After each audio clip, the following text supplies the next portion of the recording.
Wednesday to those who celebrate. Big Rich, TD, and Fletch with you. And Wednesday is a special day. Wednesday demarcates the beginning of a new. It is a brand new league year in the NFL as of a certain time to be later discussed because I forgot to look it up. But at some point today, the 2024 NFL season begins. And that's the reason why we're seeing all of the transactions we're seeing. It has just been pouring over the news. If you've been on Twitter, if you've been on TikTok, if you've been refreshing the feed on Instagram, it's constant breaking news from the desk of Adam Schefter per sources. This guy going here, this guy signed here, this guy traded there. And we'll keep you all up to date with any of the moves that occur over the next 3 hours. But certainly since we left the microphones, 23 hours ago, there have been plenty of transactions. 1 p.m. today. Boom. Exactly. 3 p.m. Central Time, which is the hardest one to convert for me for some reason. It always gets me too. Yeah, but go mountain then west. I think it's 2 hours. Yeah. So 2 1 hours p.m. Central. today, Pacific Time, the Mountain. league year officially begins. It's on. Mountain is one time, and then Hawaii time's 3 hours behind us. Yeah, that's right. Yeah. That's right. So it would be 10 a.m. Hawaii time. Greenwich Mean Time is 8 hours ahead of us until we're on daylight saving time. Then it's 7 hours ahead of us. Wow. So it's actually 8 p.m. in Greenwich. Look, the point is It's 7 hours ahead. So it's Korea time. 2 p.m. 16 hours ahead. Oh, I meant the deadline is 8 p.m. Oh yeah. In London, foggy London time. Okay, yeah. Do 16 hours. This is easy. 16? That's Korea. Should we get Oh paper? my gosh. Why is Dave Saunders the sales manager here? What time is it? Are we late? What is happening? I beat the sun to work this morning, boys. I've drank 8 glasses of cup. Dave Saunders, by the way, who is one of my favorite hangs in this building. Really awesome guy. Former volleyball player, too. Isn't he a former Olympian? Yeah. Yeah. He was on the Olympic team. Dude, unbelievable. Weightlifting team, I think. Yeah. Wore those Speedos. He still wears them now. Yeah. Wears them under his dress shirt. He wears a singlet that it restricts groin flexibility, so it would never. Well, anyways, look, the point is, Derrick Henry to the Ravens sounds like a fit. That makes sense. Yeah. That was the first one this entire time where I was like, oh, both sides are getting the equal amounts out of here, right? Yeah. Like the Kirk Cousins deal, I'm feeling like, oh, well, the Falcons might have overpaid a little bit. The Saquon Barkley, he definitely got overpaid in my eyes. But the Derrick Henry to the Ravens, it feels like, oh, no, that's the perfect fit. He is a hard-nosed running back going to a team that runs the football in a hard-nosed fashion. Which seems like the right price, by the way. 2 years, $16 million. Bingo. That feels right. However, when I see that number, I then go, well, wait, hold on. If Saquon Barkley got 38 mil or just under 38 mil, did Derrick Henry get underpaid? No, I'll tell you why. And this is the math that every single general manager, front office, personnel guy is doing. Age is everything. So it's almost a sliding scale. Saquon Barkley is in the perfect spot to maximize his value. This is the last big contract he's ever going to see. And I mean, he really got broke off. You could make the argument if he doesn't stay healthy for sure. He got overpaid on this deal. But if he's healthy and he's productive for the Eagles, I mean, they're going to benefit greatly from this. The other side of it, though, is how much better off are the Eagles going to be than, say, I don't know, like the Ravens with Keaton Mitchell and Derrick Henry? You know, not that much better from a production standpoint. Again, Keaton Mitchell's got to come back healthy from an ACL tear, or maybe it was an Achilles tear. I forget what his injury was, but he had something he blew out last year that finished the season. And then Derrick Henry in that backfield is going to give you reps, especially strong fourth quarter, goal line, red zone reps. Like, he's going to be a hammer out of that backfield for you. And then, of course, you have Lamar Jackson out of the Baltimore backfield, who is arguably the best runner in the league. We were talking about this post show yesterday, the fact that Derrick Henry's probably going to still be really fantasy relevant next year. Oh, yeah. But Keaton Mitchell's fantasy value plummeted yesterday because Keaton Mitchell's going to do all the work to get the Ravens down the field. And in dynasty leagues and stuff like that, Keaton Mitchell's been the hottest name since early last year because he's young. You could have him for a few years. He was really productive before he got hurt. But you look at what next year is going to be for the Ravens, and Derrick Henry might score like 17 touchdowns legitimately, but he's not going to do any of the work down the field. It might be a 17 touchdown, 450-yard rushing year for Derrick Henry. 450 maybe high. Yeah. Because sharing with Lamar and Keaton Mitchell. Yeah, exactly. You got a lot of people who can run out there, but Derrick Henry's a guy that every few games would just break off a couple 100 yards, because he had 2 90-yard runs. He's one of those backs who gets better as the game wears on. And if you can keep him fresher now, like where you saw it a little bit with Tajay Spears, but he was dealing with some injuries with Tennessee. Like if he can stay healthy through a season, Keaton Mitchell bears the brunt of the load, and Lamar Jackson for that matter. And then you use Derrick Henry more sparingly. I don't know if he's the type of back, we're going to find out if he needs to be an every down back to be super productive, but I don't necessarily see that. I feel like as the defense wears down, because he's in such insane shape, he's running full speed at a tired defense, and eventually one breaks, and he still has that top end speed. Another signing that actually looked really good to my eyes because of what we saw in the Super Bowl was Dre Greenlaw go down for the San Francisco 49ers, and your team, Fletch, and I know you're excited with this, Eric Kendricks gets signed to a deal with them. This guy only started 14 games, so he missed 3 with injury last season. He was the second tackle leader in a defense that was allergic to tackling. He had 117 on the season. It was a big year for Kendrick. And mentally, I think he brings a lot to the game. He is a veteran. He's been around football for a long time. But Kendrick's coming over to the 49ers. What that does, because on paper, it doesn't make a ton of sense. He's a linebacker player. The Niners are stacked at the linebacker position. But Dre Greenlaw is going to miss the start of the year. Like, he got hurt in the Super Bowl. And so what you need is veteran presence, leadership role out of that linebacker position that you're going to be missing with Dre Greenlaw on the sideline to start the year. I love the signing. It went under the table yesterday. It wasn't talked about a ton. I'm glad you brought it up, Richie, because I thought it was the one thing, like, I want the Niners to go out and make a splashy move. They might not do that this year. But getting a guy like Kendricks, a veteran presence, a leader, a mental presence, I think is huge. I don't know if the 49ers need to make a splashy move. I do. I think they absolutely do. For what, though? To beat the Chiefs. But you don't think that just some minor tweaks along the way? I mean, it doesn't need to be splashy. They have so much splashy already. Yeah, but where did they struggle last year? What was weird was I don't think they need to do anything offensively. Did you say they need a quarterback? Is that what I just heard you say? That is amazing. Dude, that slipped under my... I was just like, yeah, actually, it's right. I have this whole thing set up and it's gone now from my head. Did you just say they need a quarterback? Actually, they want to make a splashy move. To his point, what the hell is happening? The Chiefs, if you think about it, the only move the Chiefs really made that moves the needle is just re-signing Chris Jones. Right. I mean, they're basically letting their corner walk unless he plays on his franchise tag. And so when you really think about it, what the Chiefs did is made some cap room with Mahomes because they restructured his deal. That got announced yesterday. And they signed Chris Jones. And so they're just trying to keep what they have intact. It's kind of like throttle gas, clutch gas. They're trying to keep it even right now. And really it feels like the Niners are doing the same thing. It's like that Kendricks move. The reason why I'm focused on it is because, like you said, Greenlaw not going to be ready for next season because he injured himself in the Super Bowl. And that's a tough injury to come back from for any position that you're taking on a lot of force on your lower body, like a linebacker with an Achilles tear. Yeesh. And you got to be able to move side to side. Yeah, it's tough. But the 49ers Niners were the second place team last year by seconds in overtime. Yeah, what you need, though, is secondary help, because remember, Hufanga went down early in the year with an injury, and that wrecked a lot of things for him, too. He'll be back to start next season, but Greenlaw won't be. But what you need is secondary help from the corners, because also remember, the Niners weren't able to cover anyone on the Lions.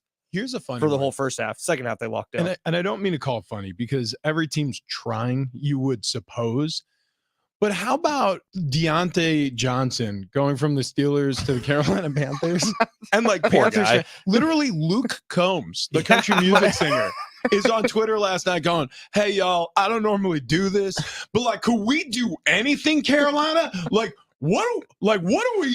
in the actual F are we doing? We were like, okay, this offseason we're gonna get better. We sent away Burns, and now are we gonna get anything done? And then it almost he went all the way back to the McCaffrey trade. He said McCaffrey too. And he was like, we didn't get a first round pick for Christian McCaffrey, one of the best running backs ever. And now Burns leaves and you're getting the third and fourth round pick. What the hell's going on? So he's like, so I haven't got a first rounder. And then it was almost hours later, Deontay Johnson to the Carolina Panthers, and I'm picturing Luke Combs looking at his phone Oh, hell no. Yeah. Oh, hell no. Are you kidding me? I'm picturing out in Pittsburgh. They're like, we hate this guy. I mean, we hate him. Where should we send him? Oh, my gosh. Yeah.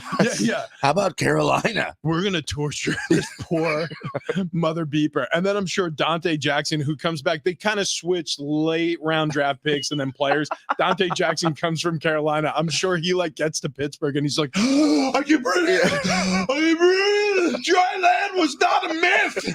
I've seen it. Now, everyone's favorite subject here in the world of football, the Cowboys not doing anything. I think that makes a lot of fan bases really happy, and that makes one fan base ridiculously pissed off. Oh, God. What's happening with the Dallas Cowboys? I saw the funniest tweet, speaking of Twitter, and I want to hear what you have to say, TD. But Skip Bayless, he writes a tweet, and it's 4 words long, but the punctuation was everything. He wrote, all in, comma, my ass. So Robert Griffin III goes, put that comment in the Hall of Fame. Robert Griffin was second. Rich Eisen was at it first. Oh, he did it Yeah, first? dude. Everyone was giving RG3 some crap yesterday because he stole the joke. basically Rich Eisen, no. immediately after Skip Bayless put that up, Rich Eisen, who was talking about it on his show while Skip Bayless tweeted it, Rich Eisen put up, and he quote tweeted it, said, I thank that comma for its service. Yeah, Rich Eisen had it then. That's incredible. I thought RG3 thought of it. I'm like, this guy's a genius. But yeah, He may not have seen it, but still, the comma was doing the Lord's work yesterday. If you read it, he's trying to say all in my ass. Yeah, exactly. But boy, oh boy, If that comma's not there. if that comma takes a nap, man, Skip's gonna have a long day. So I didn't know this, but apparently Cowboy fans did. Like, the Cowboys had been in on Derrick Henry for 2 months, according to Cowboys fans, at least yesterday, and they're all shocked and appalled that they did not get Derrick Henry. Do the Cowboys kind of feel like, the Cowboys organization kind of feel like they're better than everybody else to you guys? I feel like, Douchebags? Yeah. There's like this elitist quality that I feel like emanates from the Cowboys that is, we don't need to do anything. I mean, people will come to us. Also, they're probably spending a lot of time trying to figure out this Dak Prescott deal because they're like, 60 million. Yeah, every time I think about it, it's just so much money to give Dak Prescott. Because how many Super Bowls does Dak have? Yeah. How many playoff wins does 60 Dak have? million. Yeah, he's Like 2? struggling for playoff wins. I think he's been to 8. Is it now 8 playoff games? And I think he's only won 2. Yeah. It's 1 or 2, I believe. Yeah, it's 2. It's for sure 2. And he's been to a lot. So he might have 6 losses and 2 wins, maybe 5 losses and 2 wins. It's not 2 and 5. 2 and 5. There it is. Okay, so then you're thinking to yourself, you're Jerry Jones, you're like, all right, yeah, Derek is well, we wish we got Derek, but could we just talk about this one more time? Dak, he wants how much? He said 60 million, Jerry. Could we do another lap in the car before we get to work? I got to think about this. So according to by myself. I read an article yesterday. It was a Cowboys blogger, so who knows if it's real, but he said that Jerry thought that the Derrick Henry contract might be too rich for his blood. It wasn't that much money. 2 years, 16 mil. Is $8 mil a year? Yeah, that seems pretty good to me. Well, no, is so after that thinking all guaranteed, by the way? Look what they paid Zeke Elliott. Right. Yeah. I mean, like 90 million. Dude, it's a bargain compared to what they paid Zeke. And then all the heartache that Zeke was putting them through at first. And again, it's so easy. He said, she said stuff. Like, when it comes to that type of thing, we've been through this 1,000 times and it won't be the last time. But talking about the Mardi Gras thing, because that was on video. Well, no, there was another thing before that the Dallas Cowboys stuck with them through, and then the Mardi Gras thing happened. And so it was amazing how good the Dallas Cowboys were to Zeke, and then on that contract extension, how bad Zeke was in return. Now, Brady Quinn, literally 30 minutes ago, said the Cowboys just need to blow the whole thing up, at least offensively. They need to do what they can to keep their defensive pieces there. You think about the Micah Parsons, Deron Bland, like they have a really good core group of nucleus on defense that's really young also and affordable right now. But offensively, they just need to blow the whole thing up. Would you agree with that? Like, that means moving on from Dak after this year, maybe giving Trey Lance a shot.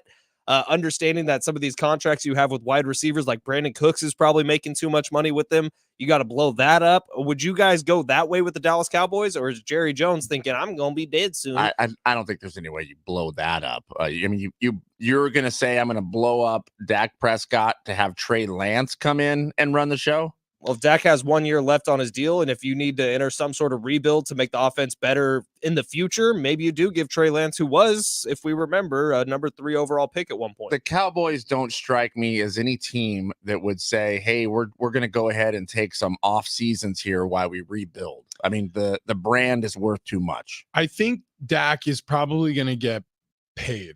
I think McCarthy's gone. I think the big move here is they're going to play out Dak's career basically as a Cowboy starter. And that might be the rest of Jerry Jones' life. And it might, dude, it might be. But I also think about his importance to that brand.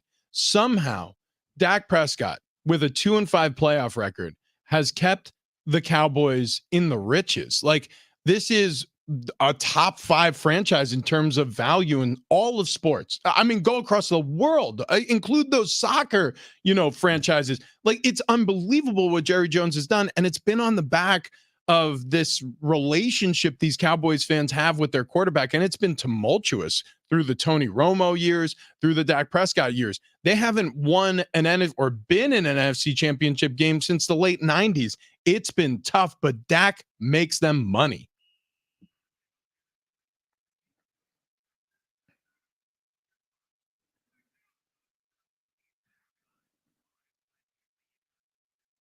Well, boys, we got a congratulations to give out here. The San Diego State women's basketball team plays for the Mountain West Championship tonight. I actually don't know where the women's tournament is, but congratulations to Stacey Terry Hudson and her team. They were the 7th seed going in. They got UNLV tonight for the championship game. The men's tournament begins today with the lower seeds playing. The top 5 seeds get going tomorrow. San Diego State gets UNLV at 2:30. We got pregame coverage for you tomorrow beginning at 2. The Padres have a spring training game today against the A's at 1:10. As soon as that game ends, they're hopping on a jet with 31 of their finest players, and they head to Korea as they get set for the season opener against the Dodgers on March 20th. Kevin Acee reporting yesterday that Jackson Merrill has indeed earned himself a spot on the team. And in the NFL and / politics, Robert Kennedy Jr. telling the New York Times yesterday that Jets quarterback Aaron Rodgers is a candidate to be his running mate on the independent presidential ticket. Could Aaron Rodgers give up an MVP season for a VP season? I'll take my lap now. Well, yeah, you got it. You got to run. There he goes.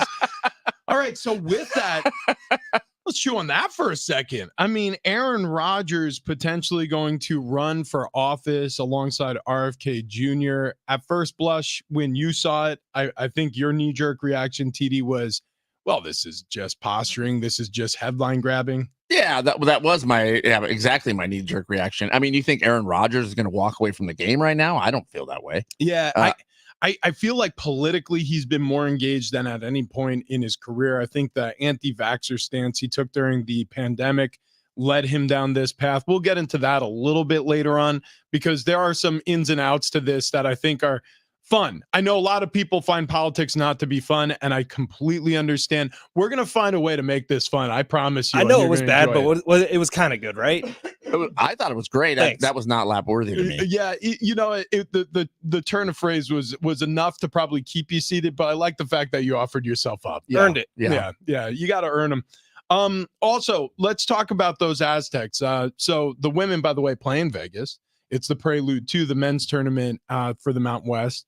It's going to be interesting, though, to see this team play tomorrow.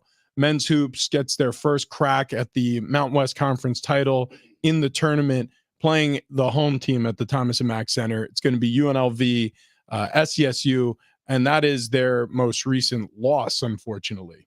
Road loss, I should say. So you look at that, and a week later, they get to play them again. I don't feel great about this opening round. However, I've said that before about the Aztecs. Like against Alabama in the Sweet 16, I was like, well, it's been a fun ride. But the Crimson Tide's pretty good. And then they shut them down. The Alabama offense couldn't get anything going. And I'm like, I've never been happier to be right. this is one of those moments where I'm hoping I'm wrong, or excuse me, never been happy to be wrong. I hope I'm wrong this time as well. Nothing, and I mean nothing, would surprise me in this Mountain West tournament. And that's because of the year that this conference has had. It's been the best year in Mountain West history by a landslide. It would not surprise me if any of the top 8 teams ends up winning this thing. And it wouldn't surprise me if San Diego State loses tomorrow. It wouldn't surprise me at all if they win tomorrow. And I feel the exact same way about every other matchup that's going to be played in Las Vegas. I feel like there's so many things. Well, so many things. I mean, I guess the one glaring issue that stands out to me is this is a road game for the Aztecs and it's a home game for UNLV. Yeah, but there's going to be, at least according to something I've heard, that there's going to be around 4,000 Aztec fans in attendance. And remember, there's also fans of all the other schools there. So it's not going to be quite the home environment that it generally is. But we'll see what it's definitely going to be louder for UNLV. I would say that. Yes, definitely.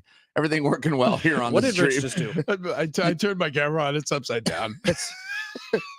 I Leave it. I didn't have my camera on the entire show, and now it's upside down. It's going to be great. It's also great kind day. of put it at the ceiling. Yeah, a little bit. I don't know which way to adjust it up or down with it being inverted, but we'll get to that at the break. It's like a plane. You got to go opposite. Yeah. Okay, so down is up. No, So that can't be right. The beauty of this time of year, by the way, and you'll see it across right. the entire country in these conference tournaments. Like this is almost, if you're a diehard college basketball fan, you can make the argument this part of the year is more fun than March Madness. Yeah. And then if you're the standard college basketball fan, March Madness obviously takes the cake. But right now, this is what you get because the Aztecs have an opportunity. If they beat UNLV and if Utah State wins their opening game, it'd be San Diego State, Utah State next, which has become this budding rivalry. And San Diego State, UNLV just played. So these teams are so familiar with each other. They all don't like each other. And you got great players on both sides who've been there for a few years now. And so you get these matchups that you won't ever get in March Madness. Let me give you the best pitch I can to really care about the Mountain West Conference Tournament, because not a lot of people really dial in and lock it into conference tournament time, except for fans of the Aztecs. But if you're like a casual, if you're somebody who's going to be printing a bracket, if you're somebody who really doesn't even care whether or not the Aztecs win the conference tournament, you're just excited that they're going to be in March Madness. Here's my pitch to watch the Mountain West Conference Tournament. And look, take it or leave it. I don't care if you watch it or not. But the reason why I'm watching it is a big reason is because you're going to have 5 or 6 teams out of this conference in the dance. And so if that's the case, you could catch a little bit of an edge here. By the way, if if UNLV wins the tournament, you'll have 7 teams in March Madness. Well, there you go. I just look at it from this standpoint. If you want a betting edge, if you want a bracket edge where, you start looking at some of these other teams and matchups and things like that, it's like, oh, geez, such and such is a low seed, but I know this team out of the Mountain West. It makes it a little bit more fun to track the progress. Last thing to make Aztec fans feel better, San Diego State has one advantage that no other team in the Mountain West has, and that's coaching. Because all of these coaches on this staff, A, were just in a national championship a year ago, B, have been together forever, and C, have more Mountain West championship wins than any other coach in the conference. Well, look, I harken back to the Ziegler article that told no lies. It just laid out stats. If this team doesn't shoot well from the perimeter, if they don't figure that out, this is going to be a short berth, unfortunately, in the Mountain West Conference tournament, and most likely in the March tournament. And I hope that's not the case, because all we want to see is a run like we had just a year ago as the cameras fixed for me. You did a nice job. Yeah, wow. It was pretty good. That was perfect. Fixed it. No big deal. Speaking of fixing it, we got to talk a little weight loss here. And by the way, coming up on the show, Shamrock tickets. We're going to be giving away a pair of those. We got Slightly Stupid concert tickets with the Dirty Heads. We're going to give away a pair of those. Also, Aaron Rodgers running for political office. Yes, you heard that right. We're going to get into that next. But yeah, the team who got me right was Wayne and Chloe over at sdfatloss.com. They've been absolutely incredible to not just my success, but our show's success losing weight. We tried on our own. We did something together, this triumvirate year. We said, we're going to do something called next level fit guy stuff. Because we're fit guys. Yeah, you're damn right. Or we will be soon. Right.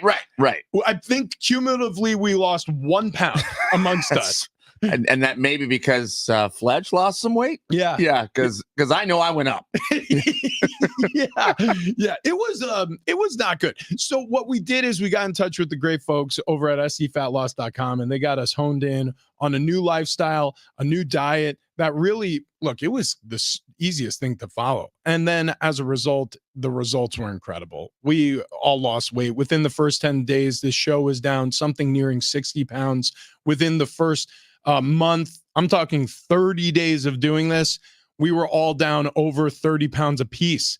I mean, those sort of results you don't often see with weight loss plans. And a lot of times you see the weight come pouring back in and you're yo-yo dieting. Nobody wants you to do that. Nobody wants to do that. And also these days, the tempting proposition is, hey, I'm just going to go to my doctor and pretend I have diabetes and get some sort of prescription drug and then try to lose weight that way. Well, guess what? You want to talk about yo-yo dieting. You're going to lose a ton of weight. You're going to gain it all back as soon as that prescription runs out. Seen it 1,000 times. Dumb move. Yep. Don't want to do that. So get yourself to scfatloss.com. Just like we did, you're going to lose a ton of weight. We can't wait to see the results. In fact, message us once you get started with them, and we'll track your results together alongside ours. Okay. Coming up next, Aaron Rodgers to the Oval Office. Okay. That's next.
Could Aaron Rodgers be our next president? He may want to. We'll talk about it next.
This update presented by Audible. We will start off here locally with Aztecs women's hoop. The ladies head to the Mountain West Championship game tonight as the 7th seed in the Mountain West tournament. They beat Boise State yesterday, 72-69. They get UNLV tonight for the league championship. The men's tournament begins today. San Diego State gets their first game tomorrow, also against UNLV at 2:30. We got pregame coverage for you beginning at 2 o'clock tomorrow. Padres have a spring training game today against the A's at 1:10. As soon as that game finishes, they hop on a jet with 31 players and head to Korea as they get set for the season opener against the Doyers on March 20th. And in the NFL and /politics, Robert Kennedy Jr. telling the New York Times yesterday that Jets quarterback Aaron Rodgers is a candidate to be his running mate on the independent presidential ticket. We're going to be talking about that coming up next. Come to Audible and discover the best selection of audiobooks without exception, bestsellers, new releases, plus podcasts and exclusive Audible originals. You'll find everything you love all in one place. Sign up for a 30-day trial at audible.com.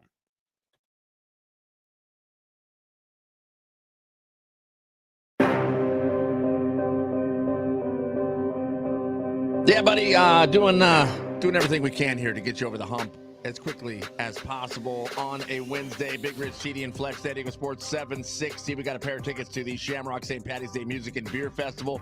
Tradition returns as an authentic Irish celebration takes over the streets of San Diego's historic Gaslamp District. That's happening this Saturday, March 16th. SanDiegoShamrock.com if you would like to purchase tickets. If you want to win them, keep listening here. Also going to give away a pair of Slightly Stupid tickets with special guest Dirty Heads. That's happening August 24th. North Island Credit Union Amphitheater. Tickets and info at livenation.com. Or just keep listening for your chance to win those as well. Meanwhile, right after the State of the Union address is given. His hair is starting to look really good. Who's that? Rich's hair? My hair? Rich's hair looks, I mean, look, you look so good, man. When I walked in here, I'll tell you what, you wear the hell out of orange, and not a lot of people do. He has like a light red, orange, or auburn color in that flannel. We're really throwing out the compliments today. You, except for TD. I'll tell you what, you wait for yours. Okay, it's coming. But yeah, I just like when as soon as I come up with something. No, you got to have like a good complexion to carry an orange shirt. And I'll tell you what, popping the top on that hike, I think it really helped, buddy. Look at you. Yesterday, too, we went out to Torrey Pines, me and the Brockster, and we, it turns out, a desert. You know, you're not allowed to go on some of the like Torrey Pines cliffs hikes with dogs. Like they turn you away because of snakes. Downright racist is what I say. Yeah, you may be misusing that term. Yeah, no, that's what that is. About it. It might not doggist. Either way, yeah, it might be for safety. Like you ran into a rattlesnake on Mission Trails. Is that where we're going back there today? It's very dog friendly. Okay, well, you're going back there today, and you're gonna, brave the rattlesnakes. And it's infested. The place is infested. Here's the thing, though: rattlesnakes, desert. They don't want anything to do with me or Brock. They want to be in their area and deal with their little field mice that they get. Right. So if they're telling me get out of my way, I'll get out of their way gladly. Yeah, there's no question. If I run into a rattlesnake on a trail, it's the last time I'm going to be on that trail. To be perfectly honest, is it a warm day today? I don't know. They come out in the warm sun. Is that how it works? Yeah. Then in the evening time, they want to come out to the trails and the roads because they're still warm. Interesting. It is going to be high 60s and sunny. I don't know. I wouldn't say that's warm. They're cold-blooded animals. Yeah, they are. They're cold-blooded animals. They're going to be basking. Speaking of cold-blooded, politics. Yeah, scaly and slithery. Right. So yesterday, the first thing that popped into my head when I saw this report, I sent it to you guys, and then I was like, wait, what's happening here? Aaron Rodgers is going to miss another year for the Jets? Man, they got screwed. I feel like that should not have been my first thought. My first thought should have been, Aaron Rodgers in the White House? We're all screwed. Yeah, my first thought on this was, why? Why are we even throwing this out here? But maybe I'm completely wrong, and Aaron Rodgers wants to jump ship, doesn't want to play in the NFL anymore, and he wants to get into politics. So the official report is New York Jets quarterback Aaron Rodgers is on RFK's short list to be his running mate on an independent presidential ticket in November. This was reported by the New York Times. Kennedy confirmed to the newspaper that Rogers and former Minnesota governor and professional wrestler Jesse the Body Ventura are under serious consideration. Rogers had been talking with Kennedy pretty continuously for the past month, according to Kennedy. It's unclear if either of them have been formally offered the position, though the Times said both have welcomed the overtures. So RFK may be trying to grab some headlines because this is ESPN.com. I'm reading the excerpt from. This was all over, obviously, the mainstream media.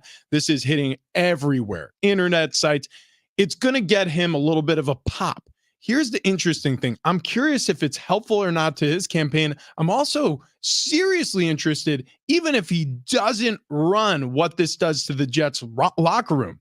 Because all of a sudden you have somebody who is potentially vying to be a political candidate in your locker room, and then you have your teammates answering questions on your behalf the entirety of the season. Like, so what do you feel about his political leanings? And the New York press isn't going to stop. They're just going to ask and ask and ask and ask until they finally find controversy. Yeah, and I mean, part of this may be that RFK Jr. or his camp were speaking to Aaron Rodgers, and they said, hey, we know you're a fan. And he said, yeah, I think he's a great guy. Hey, would you ever think about joining the ticket, running for office? And he went, yeah,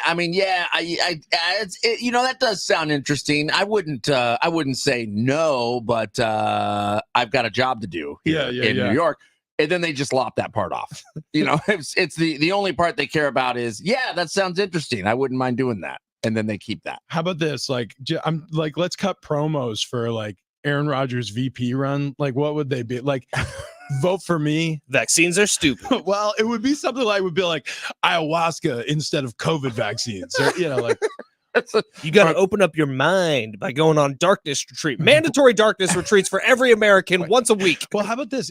Imagine one of the stances. He was like RFK and Aaron, they were close to getting the deal done, but he wanted 6 days mandatory off for every single worker in the United States to go on long span darkness retreats because he said how much it influenced his life. I think it'd be better if every promo that was cut was like Aaron Rodgers looking to give the country a real shot in the arm. Oh my God. Or this, or like Aaron Rodgers. You afraid of bears? He'll keep them away. And then you just see him like just dicing up the Chicago Bears. And then all of a sudden, like just like actual bear videos of people being mauled in neighborhoods. Like just like, and we mean that it's a double entendre. Look, the point is vote for him and RFK. Yeah. Then RFK comes on the mic. He goes, yeah, vote for Rodgers. At the very least, you remember there was the report earlier this year that was Robert Saleh was like keeping receipts to take the Jets ownership to show why the season wasn't his fault. You remember that? How that came out? Yeah. Well, so now is Robert Saleh sitting in his office like, well, my quarterback doesn't care about the team, wants to run for office. See, Mr. Owner, sir, it's not my fault. Aaron's a huge distraction. I mean, I don't know how wrong he'd be with it. I mean, that's a pretty good receipt to keep. Well, yeah, I mean, look, here's the crazy thing about the Jets. They can't have nice things. Like, so the Jets are bending over backwards to make Aaron Rodgers happy, like padding the landing spot for him. Like they're signing all of his favorite receivers. They're signing Nathaniel Hackett as their offensive coordinator. They're bringing in, oh my gosh, Fletch is about to drop a truth bomb on all of us. They're bringing in even his favorite backup quarterback. And Aaron Rodgers signs with the Jets. He gets 4 plays into their year and he tears his Achilles. So I'm sure Robert Saleh was like, all right, this time we're going to be fine. So Aaron's going to be healthy and nobody touches him during training camp and everything's going to be fine. And then he just sits down, he's sipping his World Cup. And then he turns on ESPN.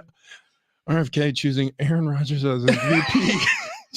What? You got to be kidding me. Also confirmed, ESPN listens to our show. Yeah, they stole the joke. Okay, so on ESPN, the way they did it was the M of MVP is in parentheses, and so it says VP ? So look, Take a lap. Wow. You know the deal. Oh my gosh. Do you think this is like, is there any world where we are sitting down on a general election ballot And we are voting for either whatever Biden and Kamala. I guess it would be Trump, Sydney and Sweeney. Haley. And Sydney Gosh, Sweeney, will yeah. she be on his ticket? I think he was asked about it, and Trump was like, "I'll have to look at that." Yeah, he did. He well, did. Yeah. well, Yeah. At and least he then didn't say, "I'll have to look at those." RFK, He didn't need to say it. 4 more years. He can't run Yeah. again. 4 more 4 more years. years. He's termed out 4 more years. No. But or RFK and Aaron Rodgers, if you have those 3 options, I mean, is there any way we get to that point where we have those 3 options? Yeah, nothing surprises me anymore. Rich, you said it like 2 months ago about the great reset that happened 4 years ago, like literally today when we went into COVID. Yeah. It's a real thing, man. Headlines have just gotten wilder and wilder and wilder, and maybe it's so more people click on them, or maybe it's just because this world is descending into chaos, or maybe we are living in an alternate reality. If Aaron Rodgers was on the ticket, I don't think he wins. I do think he would get votes, but who does he hurt more, Trump or Biden on this thing? Jeez, I don't know. That's a great question. I mean, He Yeah. hurts the New York Jets. The Jets, he hurts the Jets the most. I think Robert Soloso is like, look, front office, I think it's a successful season if we can just get 5 snaps this year. Robert Sala, we have a discrepancy with your voter ID. It says you're a registered Republican and Democrat. He goes, yeah, I checked the 2 that weren't independent because F those guys. You understand me? I can't believe you did this to me. What I don't get, what is our RFK Jr.? Wait a minute. Hold on here. He's a Jet. Aaron Rodgers is a Jet. How is he not running for the Green Party? See, this is what I think. Maybe we should run for the Green Party. Maybe we should just run for president. That's what I'm saying. As like a trio? Yeah, we'll 3-way the president. Ooh, we're a thruple going straight to the Oval Office. Hey. So it's 2024. We identify as one person. Yeah. You're welcome, Big America. Rich, TD, and Fletch. Every decision we make, it's at least 2 of us agree. That's right. Yeah. That's right. 66% all the way in. That's right. All right. Well, listen, who knows? I mean, all I know is, the Jets are really the losers. Oh, this Yeah, is a don't let- great text from the 913. Russell Wilson called RFK Jr. and said, "Thank you for taking all the memes off of him." It's incredible. All right. Accurate. We got to get to this story. I don't know how this is going to go when this man returns, but it's going to be a rough reunion. We'll get to that in a few, but first, I want to talk to everybody about the staggering number of jumping jacks I can do all of a sudden. It is insane. Put a number on it. 1,200 yesterday. 1,200 jumping jacks. How you say, gosh, Rich, I mean, with all of like the great radio you did and, fatherhood, how did you fit in 1,200 jumping jacks? I'll tell you right now, because my testosterone is sky high. When you do the jumping jacks, do you do them continuously, like 1,200 in a row? Yeah. I mean, Wow. I'm not stopping. Wow. I'm not stopping for nothing. Phone calls, people are like, what's all that racket? I'm like, tell you right now, I was like, I'm doing some jumping jacks. I ain't stopping for nobody. And they're like, yeah, but it sounds like you're hammering nails. I was like, yeah, sorry, I was standing too close to the counter.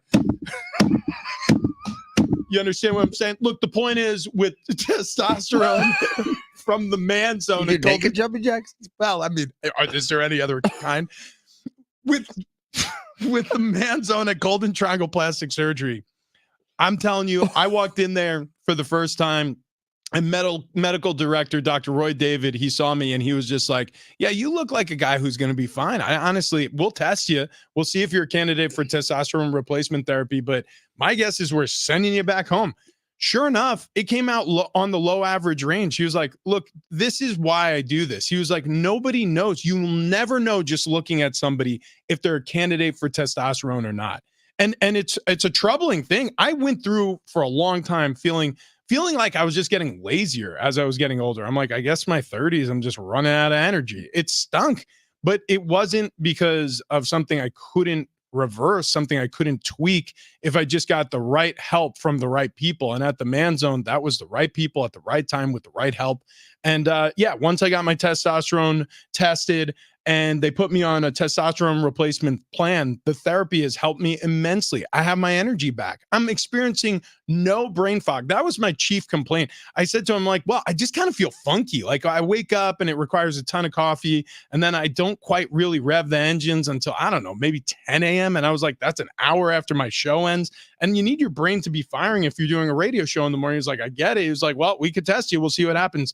And sure enough, I was a candidate. So you may be too. If you're in your 40s, 50s, 60s, you should get yourself tested from a testosterone standpoint every single year. This should be mixed into almost like when you go for your annual physical, or when you schedule your appointment to go for your annual physical, you should also call over to the Man Zone and get your appointment scheduled with Dr. Roy David. Trust him. Trust me. He's a double board certified plastic surgeon. He's a game changer and a lifesaver. So if you are like me and you're experiencing any of these symptoms, or maybe you're not, but you want to get ahead of the game and just see where you're at on the scale, make sure you're in a healthy range so you don't start aging unexpectedly quickly at some point, go over to the Man Zone. Check them out at themanzone.com. That's themanzone.com.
He likes the weather.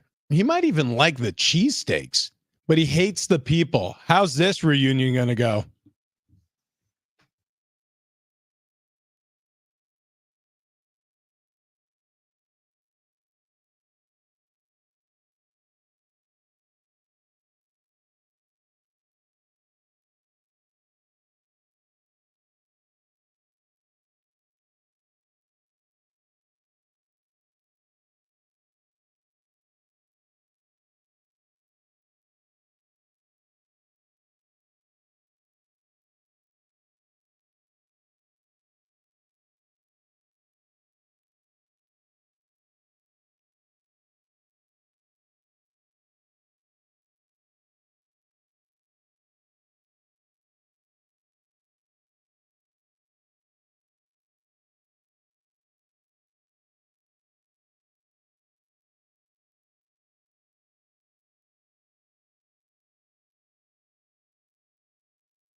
Big Rich, TD, and Fletch with you. Yeah, that's right. The Aztecs are going to be in March Madness. We're going to see where they land, though, because this Mountain West Conference tournament that gets underway tomorrow may launch them, catapult them to a higher seed.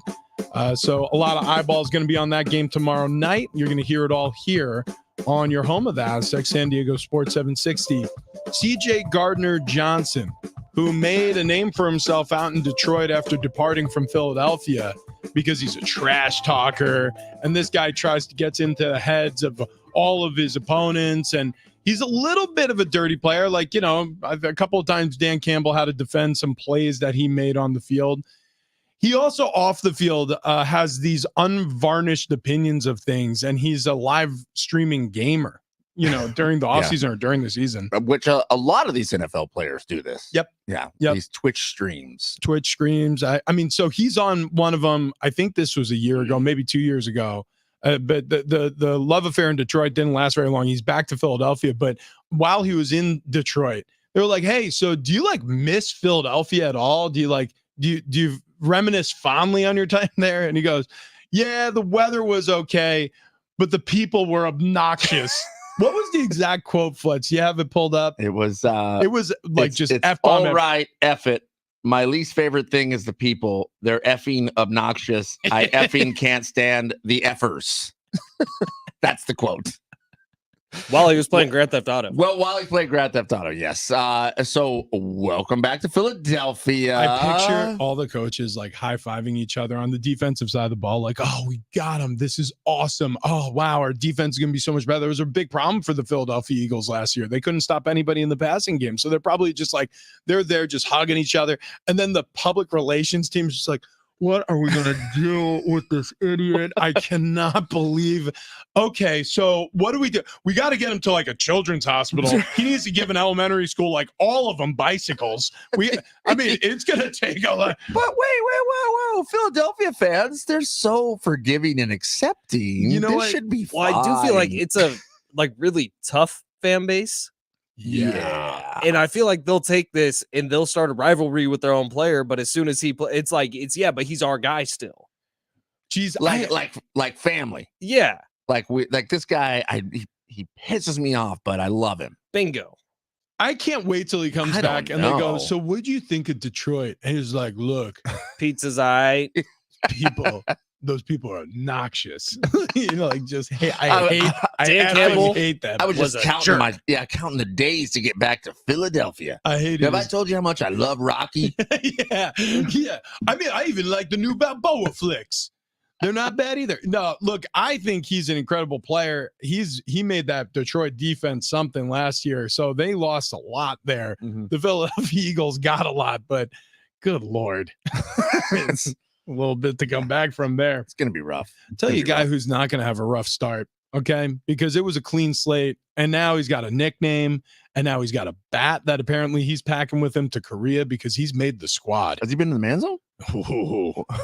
Now you're talking. If we can get Jackson Farrell Merrill, you still owe a lap. Yeah, you're damn right I do. You think when he walks in, constantly, they're like, have you been bit by a banana spider? Yeah, they're like, you have something called parapesis. Some people consider that a problem. With you, it doesn't seem to be a problem at all. Hitting dingers, he does. That's what Jackson Merrill is up to. Old Farrell Merrill. Well, anyways, look, he did enough good ones to earn himself a spot on the team. So we're going to be getting into that. Also, morning monologues. Also, Evan Washburn, CBS Sports sideline reporter. He's covered the Super Bowl most recently. He's going to the Mountain West tournament, and we have him on the show coming up next. Big Rich, TD, and Fletch, San Diego Sports 760.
It's hour 2 on Big Rich, TD, and Fletch. This update presented by Audible, starting off locally with Aztecs women's hoops. The ladies head into the Mountain West Championship game tonight. They are the 7th seed in the Mountain West tournament. They beat Boise State last night. They get UNLV today for the league championship.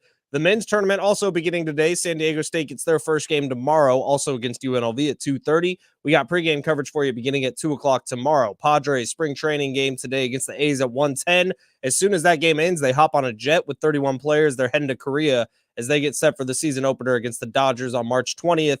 And in the NFL, Robert Kennedy Jr. telling the New York Times yesterday that Jets quarterback Aaron Rodgers is a candidate to be his running mate on the independent presidential ticket. Come to Audible and discover the best selection of audiobooks without exception, bestsellers, new releases, plus podcasts and exclusive Audible originals. You'll find everything you love all in one place. Sign up for a 30-day trial at audible.com.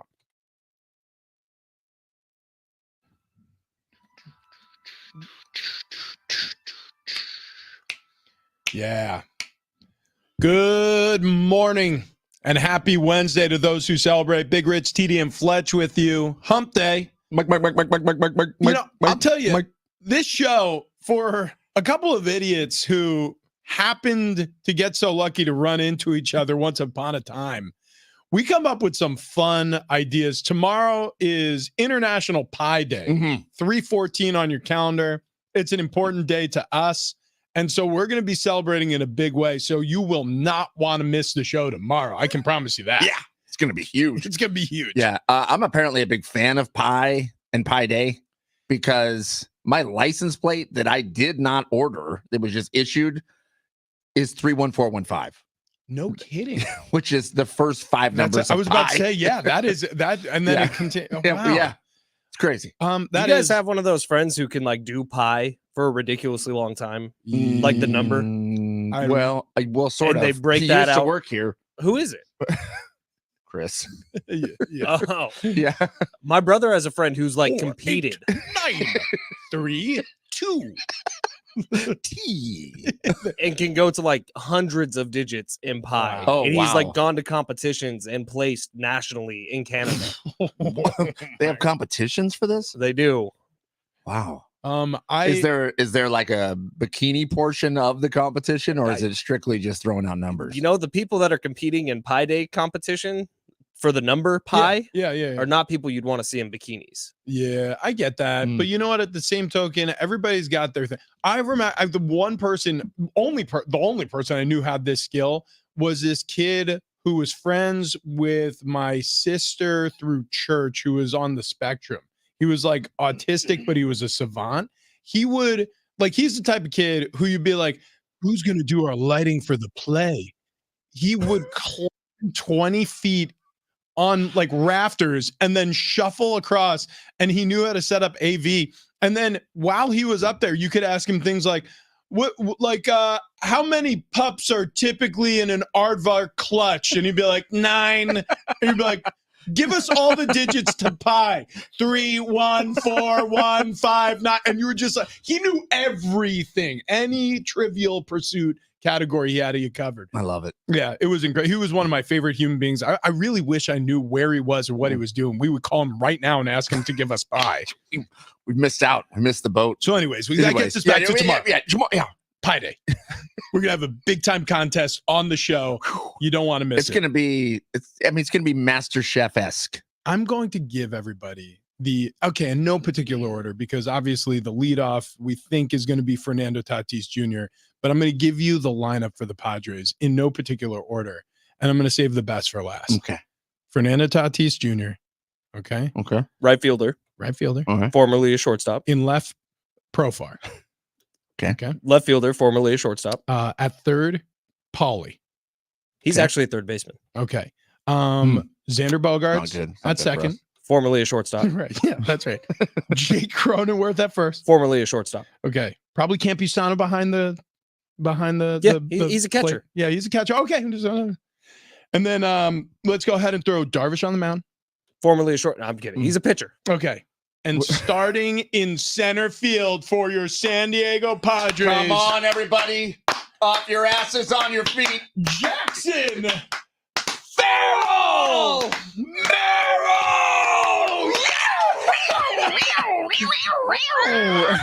Who's got your eyes out? No, he will. He's got claws. Look out for Jackson Farrell Merrill. That's right. That's Gosh. right.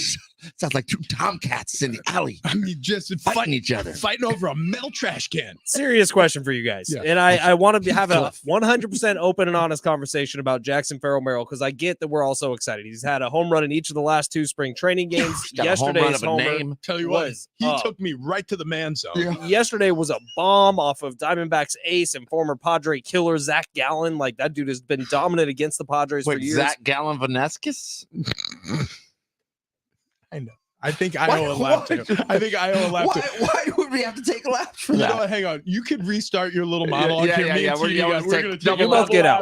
Double lap. I never had mine. Okay, they're gone. But a serious question, and this is for the text line 70470. Start your message with team. While those two idiots are running laps for terrible puns, I'll ask you, texters 70470. Start your message with team.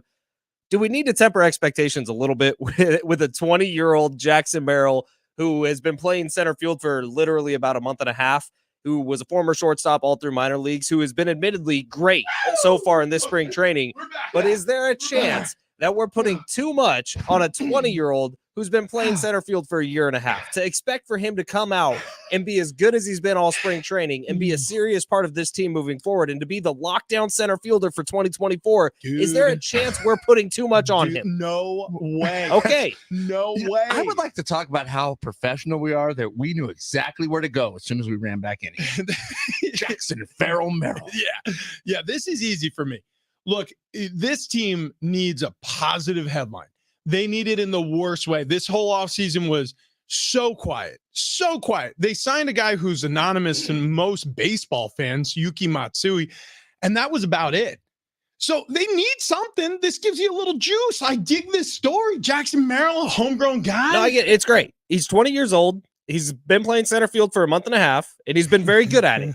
But if you're a Padres fan sitting here, are you looking at this like, oh, Jackson Merrill is going to be awesome all year long? Or do we need to temper expectations a little bit for a 20-year-old and probably give him a little bit of a grace window? Ideally, he would have been in the minor leagues for another year, but he's going to be put in this position playing center field for the first time in his career, and you're expecting the world out of him. All right, I'm gonna. Yeah, I don't know. I mean, Here's the bummer, though, is if he was on any other team and we were looking at it from the outside, we'd be going, this guy's going to be awesome. Right. But as Padre fans, being on the Padres, and, you know, maybe we've been burned a couple times. Yeah.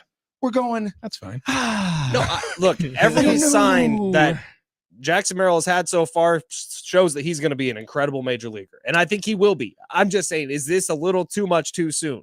We saw what happened with Ryan Weathers, where is he now? Well, I know. Look, and by the way, it's a rainy day at his house.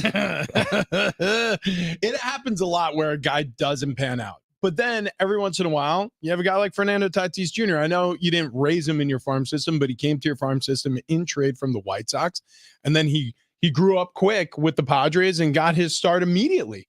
And he's been dynamite. Now, am I expecting him, I'm talking about Jackson Farrell Merrill, to sign a lifetime contract with the Padres a couple years out of his first start? Probably not. But so but having said that, I think that the Padres are in search of a positive headline. And I also think there's a huge need for somebody to step up. And he's found his way to earn his seat on the plane. Texters are going in on this already. 619, F it, let him play. Worst case, he's the same as Grish. That is worst case, by the way. If he has the same year as Trent Grisham, like their Padres are in serious trouble. 949, I think we have to be faithful Friars with hope. We lost an incredible manager, Cy Young winning pitcher, best hitter in baseball, and other foundational pitchers. A lot to be worried about for sure. Can And only our hope owner. that the big three have baseball card stat level play with newbies stepping up to add to production. Both of those are right. But is hope a strategy? No, it's not a strategy. It's definitely not. But it's fun to imagine if this goes well. All right, so check this out. This from Alden Gonzalez. He actually jumps on the Darren Smith show from time to time. He's a staff writer for ESPN. He writes, San Diego Padres manager Mike Shildt stopped short of declaring the shortstop prospect Jackson Merrill had already locked down an everyday role in the outfield. Even though he's become fairly obvious through camp, all he would say is that the 20-year-old shortstop turned center fielder will be on the Padres season opening trip to South Korea. He's earned his way onto the plane. He's earned what's coming after the plane, said Shildt. The Padres began spring training with only 2 outfielders on their 40-man, and they promised to give Maryland every opportunity to solidify a regular role, even though he's only played in 46 games above Class A ball. So when you think about how green he is, it starts to give you that feeling that you're talking about, Fletch, where you go, all right, let's hit the pause button and realize what we're talking about here. But I'm also the type of person who, when you give certain people certain opportunities, they rise to the challenge. I agree. When you give some people huge opportunities, dude, they screw it up at every turn. They can't handle the spotlight. They can't handle the pressure, whether it's imposter syndrome or they self-sabotage, or it's just something in their makeup that doesn't allow them to be clutch when all the eyes are finally turned toward them. Whatever it is, certain people don't have it.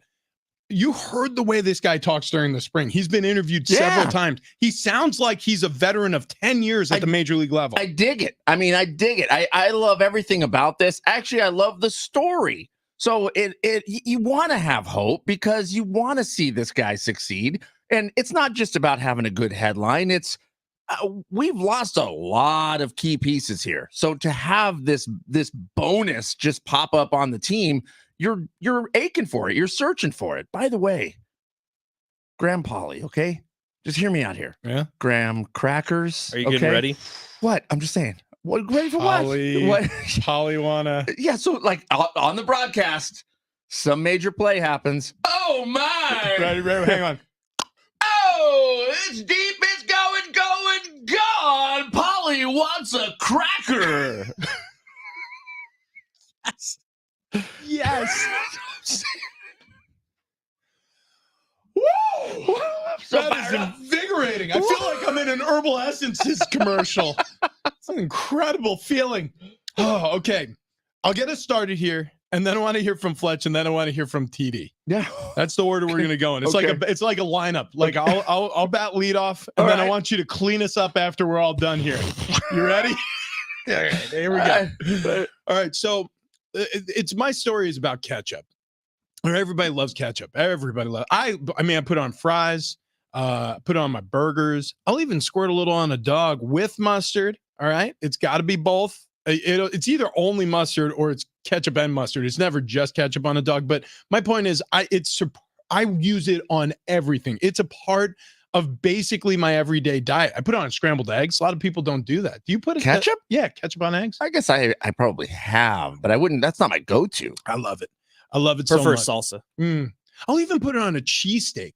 I get in trouble for that with Philadelphians. Yeah, I can't help myself. Look, you like what you like. Anyways.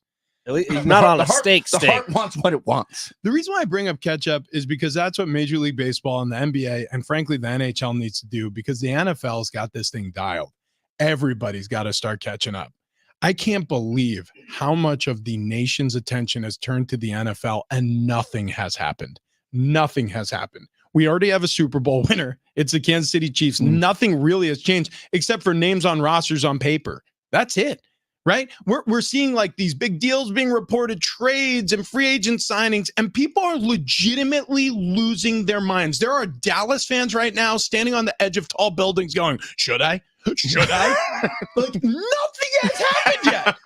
But the NFL has us all in this spell. We're entranced by it. And guess what? This happens all over again in a month's time when the NFL draft hits.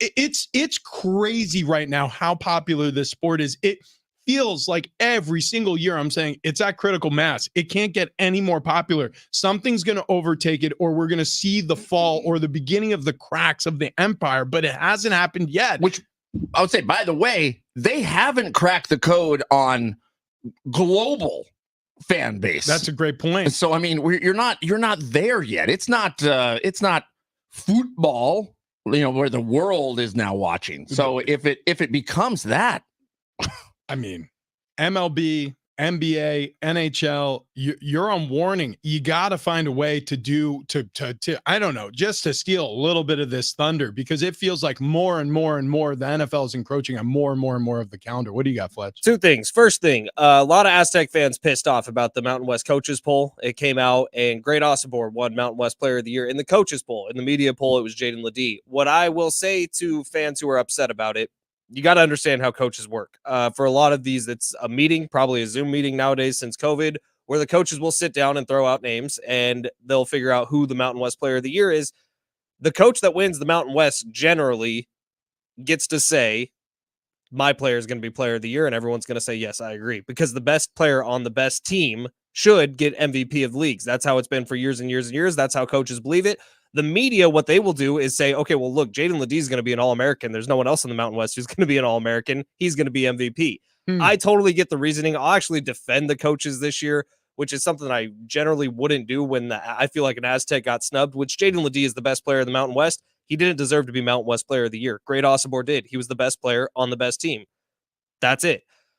Other thing that Mountain West fans are ticked off about is they are not giving San Diego State nearly enough credit. When you look at what's going on online right now, and I know Twitter is a cesspool of emotion, and I was doom scrolling last night, I really was, because I was seeing tweets from Boise State fans, from UNLV fans, from Utah State fans that were all kind of slandering the Aztecs. And I just want to point something out here real quick. There's this quote from Richard Pitino earlier in the year that I love, and he said, I blame Dutch for the reason the Mountain West has gotten so competitive. And that's accurate, and let's go into the numbers of why that's accurate. History of Mountain West Conference teams in the NCAA's, round of 64 since 2011. San Diego State's 11-9. Do you know what the next best record in the NCAA tournament is for a Mountain West team? SCSU is 11-9. 11-9 since 2011. The next best record, I would say... There's not a lot of teams that advanced out of the opening round of the tournament. The next best record is 2-3. Yeah, and it's Nevada. I was going to say it's going to be bad. Okay, at San Diego State, NCAA wins since 2011, 11 of them. Rest of Mountain West Conference, 4.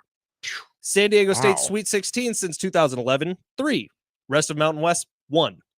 So if you're going to be doing this smack talking, and I get it, it's like you feel like this is a year you can get the Aztecs, and hey, it might be.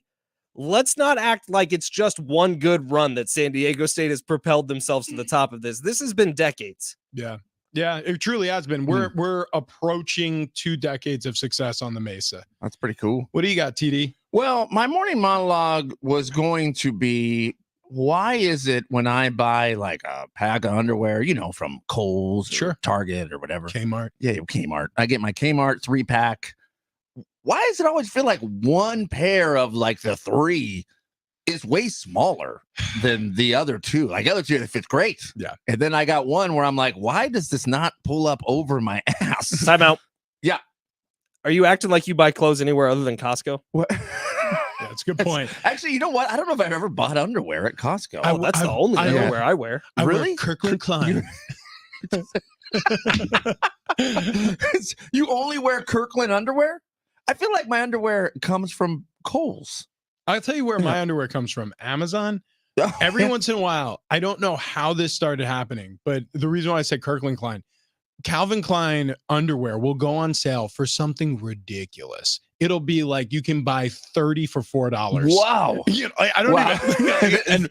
And for whatever. And you get the Calvin Kleins? Well, so Ann buys them for it. I haven't bought underwear in a decade. Wow. And then all of a sudden, I'm talking like 30 new pair will show up in my dresser drawer, and then all of the other underwear gets thrown out. I don't know where it goes. Well, she's rotating them out for you. Yeah, dude. It's the craziest thing. It's like waking up one day. Like, imagine not having any say over your underwear for 10 years, and like I don't know. Sometimes call it 18 months. Every 18 months, I wake up one morning. I'm just like, well, I guess blue for the next year and a half. Just gonna go navy. Yeah. So that happens to me as well. However, it's not completely thrown out. I usually just rotated like to the back. You got all like, so I got like freshies, and then you go, oh wow, these are old. I need to do laundry. You're running low, and all of a sudden you get the crinkle cut bacon waistband where you're like, whoa, I really wore this. This one got worn out. Didn't realize I needed a rotation so bad. This one was pre-SDFatloss.com. The elastic's not coming back. No. But where my monologue went to was this morning coming in, and this will be real quick here. That's fine. Remember John and Kate +8? Oh, yeah. Okay. So Kate Goslin, I mean, she got on my nerves, sure. Right? And I thought, oh, God, man, can you imagine living with Kate Goslin? She was the original Karen. Yeah, right. But then at some point, Kate Goslin got like hot. Whoa. Yeah. Is that her? Yeah. What? No, like what?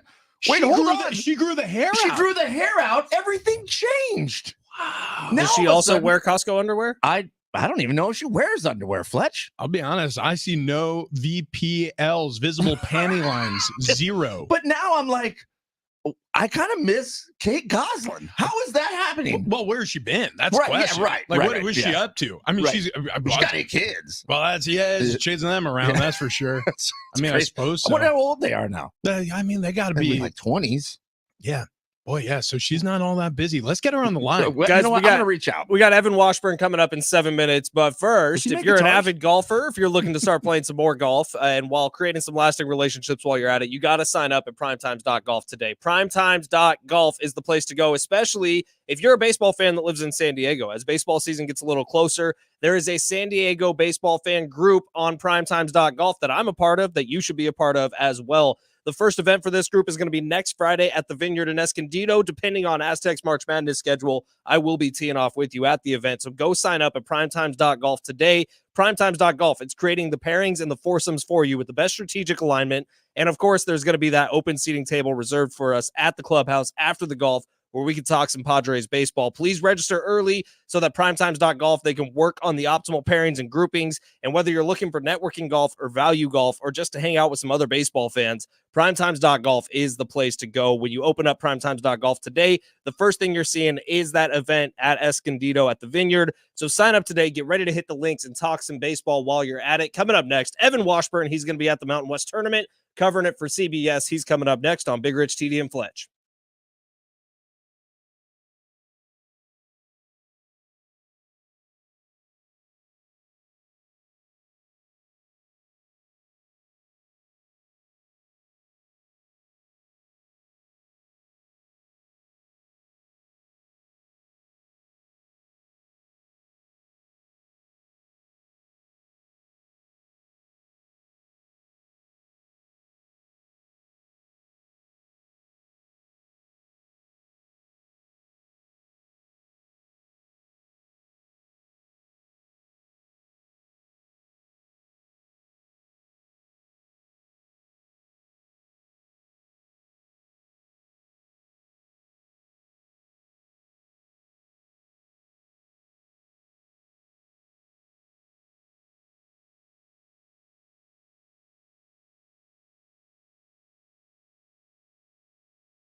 Let's talk about the Mountain West Tournament. Let's talk Super Bowl. Let's talk NFL with Evan Washburn, CBS Sports sideline reporter, coming up next.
This update presented by Audible. San Diego State basketball getting started in the Mountain West tournament tomorrow. They play at 2:30 against UNLV. We have pregame coverage for you beginning right here on 760 at 2 o'clock. They got UNLV again tomorrow at 2:30. Padres have a spring training game today against the A's at 1:10. As soon as that game ends, they hop on a jet with 31 players. They're heading to Korea as they get set for their season opener against the Dodgers on March 20th. Come to Audible and discover that the best selection of audiobooks without exception, bestsellers, new releases, plus podcasts and exclusive Audible originals. You'll find everything all in one place. Sign up for a free 30-day trial at audible.com.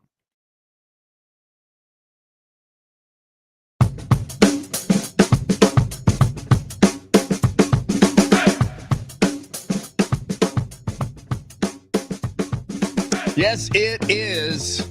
Big Rich, TD, and Fletch, San Diego Sports 760. Still have a couple pairs of tickets to give away. Shamrock, St. Patty's Day Music and Beer Festival tickets. It's going to be happening this Saturday, March 16th. San Diego Shamrock.com for tickets and info there. Also, Slightly Stupid tickets with special guest Dirty Heads. It's happening August 24th at the North Island Credit Union Amphitheater. Tickets and info, livenation.com. Or just keep listening for your chance to win those. Now, joining us today, a very special guest here. CBS Sports sideline reporter. He was at the Super Bowl. He's going to be covering the Mountain West tournament. Man, oh, man. Evan Washburn joining us today. Evan, how are you, man? I'm doing well. Good to be with you guys. Man. Nice to feel special this morning. Yeah, well, come on. That's how we're feeling, buddy. That's how we're feeling. But so you know what? I'll kick things off with the Super Bowl. You were on the sidelines. I mean, talk to me about what you saw there. Have you ever been to a more exciting one? In terms of Super Bowl, no. That was my fourth, and for CBS, it'd been a little while since we'd had a real nail-biter and dramatic finish in the Super Bowl. So I was just excited for everybody involved, and it was one of those games that maybe you consumed as a viewer where early on you're thinking, oh, this is a grinder. This is going to be kind of one of those back and forth, but not really that exciting. And then all of a sudden, fourth quarter rolls around, and you look around and think, oh, man, we're probably going to overtime, and this is going to be something special. So it was awesome to be a part of. Hey, Evan, sticking with the NFL for a moment. So free agency over the past 3 days has been a fever dream. I mean, just the amount of stars landing elsewhere, the quarterback position specifically. So you look at what happened in Denver with Russell Wilson. He gets a new chance in Pittsburgh, and they get some salary cap relief, signing him to a vet minimum deal. Kirk Cousins gets broke off again, this time by the Atlanta Falcons. But I mean, there were several other huge moves. I mean, franchise shifting moves. Which one has your attention? What do you think? What team you think has prevailed? Maybe one free agency so far, or what signing specifically really perked your interest the most? Wow. I mean, not to sort of rain on the parade, because I love it, and it is a fever dream, and it's everything you want when you're kind of grasping at NFL content in the off season. But I do think it's important to remember that often these don't work out. It's the hit rate is worse than the draft in terms of free agency, and GMs will say that to you when you talk to them. I mean, I would say 50-50 proposition in terms of success when it comes to signing guys in free agency. But all that said, it is important. It's part of the process. And I like moves that maybe aren't as flashy in terms of the money dole out, because I think that they can add to the layer of your team. It's kind of like the portal in college basketball or college football now. I don't like it when teams completely flip a roster in the portal. I like it when they sprinkle in a couple pieces. So look, if you're in Baltimore and you add Derrick Henry, and he's still got some tread on those tires, and you get him at a reasonable price, I like that move to what is an offense that can now prove to be a passing offense, but also effective on the ground. I agree that Atlanta needed to do what they did. So Kirk Cousins is a great option there, even though they obviously had to pay him a ton of money. But money now is kind of irrelevant in a lot of ways when you look at what the cap is and just the way they're able to maneuver things. So in terms of the flashy ones, I like Saquon to Philly. I like Kirk to Atlanta. Under the radar in terms of money, I would say I love Derrick Henry to Baltimore. Christian Wilkins to Las Vegas, I think will be helpful, along with Max Crosby, and building up what is a terrorizing line that's got to deal with Mahomes and Herbert in that division. Evan Washburn joining us this morning, Mr. Everything for CBS. He was at the Super Bowl. He's going to be at the Mountain West Tournament this week, and then next week, March Madness. Get ready for it, Evan. But the quarter and semifinals, they'll be on CBS Sports. The Mountain West Championship game on Saturday going to be on Big CBS. Evan will be on your TV quite a bit. Evan, the NFL free agency has been chaos. The Mountain West might have been more chaotic this season with everybody losing to everybody, a very cannibalistic conference this year. As we head into the Mountain West tournament, would anything surprise you? Would any of these teams winning it surprise you? I don't think so. And that's great. And it's a great position to be in when you're covering it. It does make it challenging, though, to sort of set up storylines going into it because you can be proven wrong pretty quickly. And I think if everyone kind of approaches it with that mentality, then you're probably in a better position. My hope is that the games deliver in terms of the drama that we've seen all season, not just the results, but that we have those moments, whether it was what we saw last Friday in San Diego and that game going to overtime against Boise State, the Utah State game on Saturday. I had drama. But we always root for those moments late in games. So if they can carry that momentum from the regular season to the tournament, I'll be happy. Evan, college basketball, you mentioned the transfer portal. Obviously, we've seen what's happened with name, image, and likeness over the past couple of years in both basketball and football. Overall, do you see the changes made to the game as a net positive or a net negative? I don't know if I could make a hard line. There's plenty that I like. I like that players are able to get compensated. I like that they are empowered to build a brand when they are a brand, especially in the big time sports like football and basketball. I don't like how it's created a situation where it's very transient and transactional. I don't begin to know how to toe that line of still being able to build programs and cultures while also having the finances be there and fairly compensate the player. Because I think what gets lost is the fact that when you leave I say organization, which it is, but I should say a university or program, if you've only been there for 6 months or a year, it's hard to tap into the resources at 2, 3, 5, 10 years down the road. And for so many players in college football, college basketball, those are really valuable. I mean, I'm sure you guys experienced it with some of the alumni base with San Diego State. Once you're done playing in Europe, if you're done playing in the NBA, if you get a taste of it, there's some real value in that alumni base. And I just think that's one thing that doesn't get talked about enough, especially at some of the more prestigious universities where you could really set yourself up for the long term in your 30s and 40s with some of the connections you can make if you're a part of an organization, a university, for really, it would be 2 years and you kind of get set into that group. So that's one thing that concerns me because I just know how valuable it is. Evan, very special player to us here in San Diego for the Aztecs. Jaden Ledee named Mountain West Player of the Year. Did they get it right? Man, it was tough because there were so many worthy candidates. I do think so, though. I mean, in terms of consistency over the course of the season and his impact on winning on both ends, I do think that Jaden was worthy of that award. And much like the conference, as competitive as it's been in a long time. And he's going to have to play up to that standard over the course of the next 3 days here if they want to, or 4 days if they want to capture another Mountain West Conference tournament, because he's so critical to what it is they do, and they're going to need that Player of the Year caliber.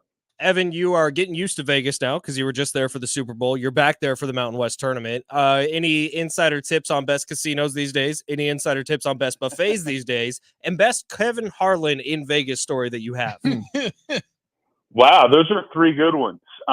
So truth be told, during Super Bowl week, I was somewhat of a hermit. I mean, I'll give them a pop. We stayed at the Virgin, which used to be the Hard Rock.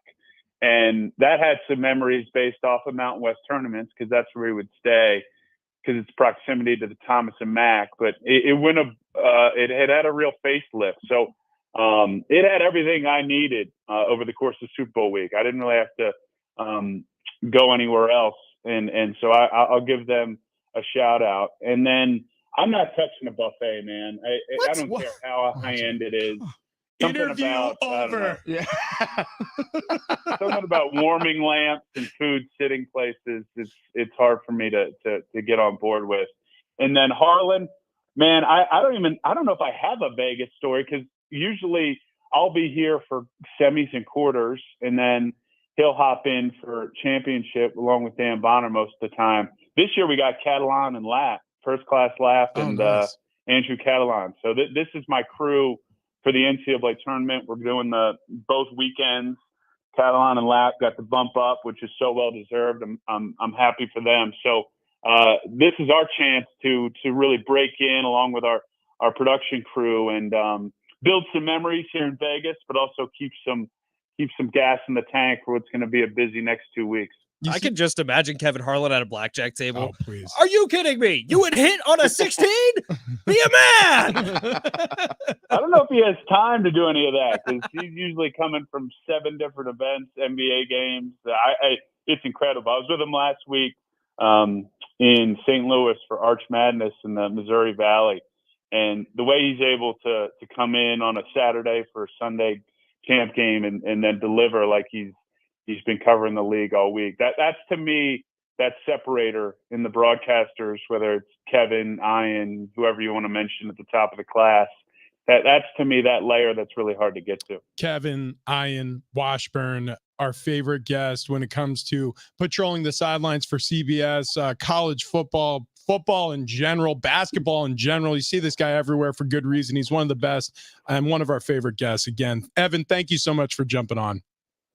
Yeah, good to be with you guys. Enjoy the week. Yeah, we definitely will. We'll definitely be watching as Evan Washburn will be working the sidelines for CBS Sports for the Mountain West Conference Championship on big CBS this Saturday. Hopefully the Aztecs are out there competing for the championship game. Okay, coming up next, if you're going to steal, when I'm talking about money from a franchise or a program or from a team or from a league, I mean, if you're going to do it, maybe do it a little less ostentatiously. Like maybe, I don't know, maybe put your Chick-fil-A bill on the company credit card instead of, I don't know, memorabilia to the tune of millions of dollars. Or a condo.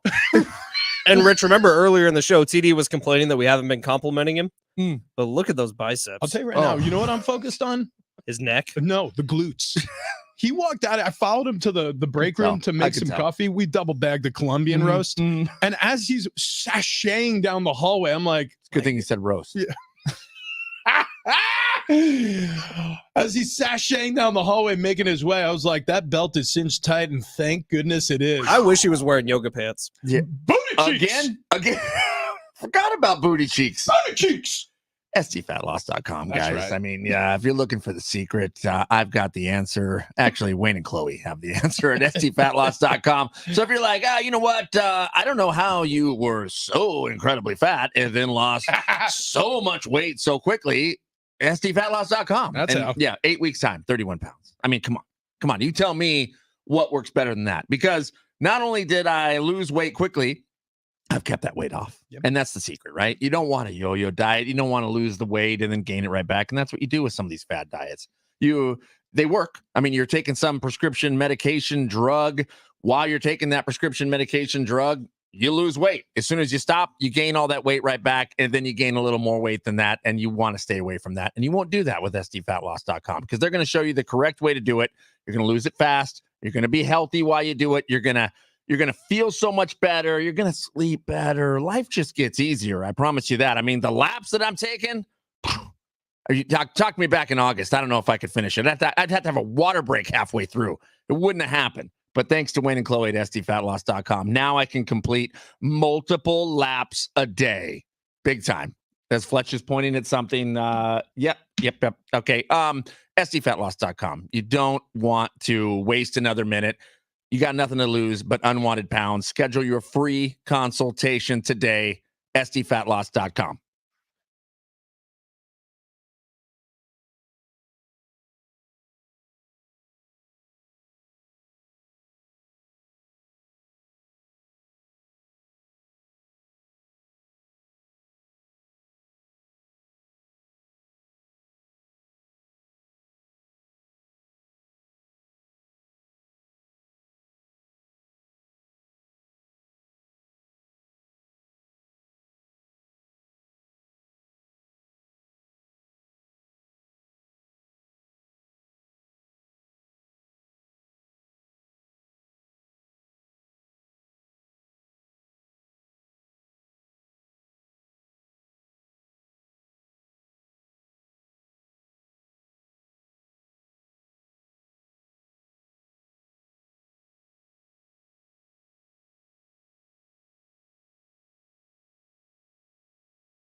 Yeah, so I mean, if you're gonna steal from the company, maybe not so much money. I mean, we'll explain coming up next.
It's Big Rich, TD and Fletch, San Diego Sports 760. We will be doing some giveaways here, maybe in the next few minutes. It might happen. I think that's accurate. Yep. So we've got Slightly Stupid tickets we're going to be giving away August 24th, North Island Credit Union Amphitheater. We've got St. Patty's Day, Shamrock St. Patty's Day Music and Beer Festival tickets. In fact, I think those might be the ones. Those might be the ones. I think so. That's what I'm feeling here. So you want to keep it locked in here in the next few minutes. So I've never been much of a hockey fan, TD. No? Never. Why? And I really like going to goals games. Like, I think hockey is one of the coolest things you can watch live. They should have a hockey night, I agree. Hockey live is awesome. Yeah. Hockey on TV, it's never really done it for me outside of like highlights from Al Michaels calling the greatest game on ice. Right. But when you got Prize Picks going in hockey, it is a lot of fun. Dude, I won on a hockey entry last night. I'm on freaking fire right now. And I think it's a real problem. All in. All in, comma, my ass. Yeah, dude, the last 2 weeks, I've won college basketball, NBA, and now hockey and MMA in there. I have breaking news from the break room here at iHeart San Diego. Okay, that can looks like it took a beating on the way out of the. I dropped it twice. Look, that wasn't the breaking news though. So I had to get an energy drink out of the vending machine. Guess why? So TD and I go through the painstaking process every single day. You got to be kidding me right now. At least once a day of double bagging a Colombian roast.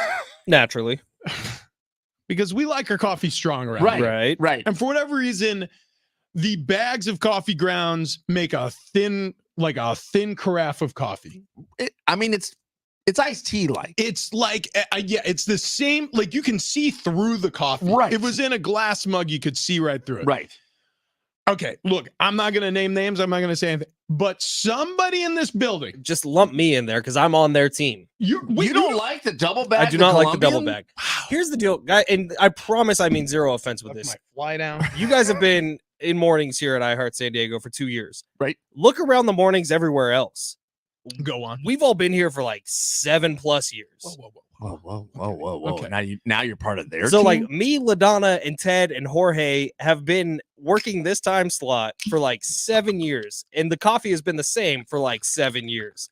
And then these two guys come in and start changing stuff and start making it like mud, which it is. Hold on. Well, also, let's start from the start. Yeah.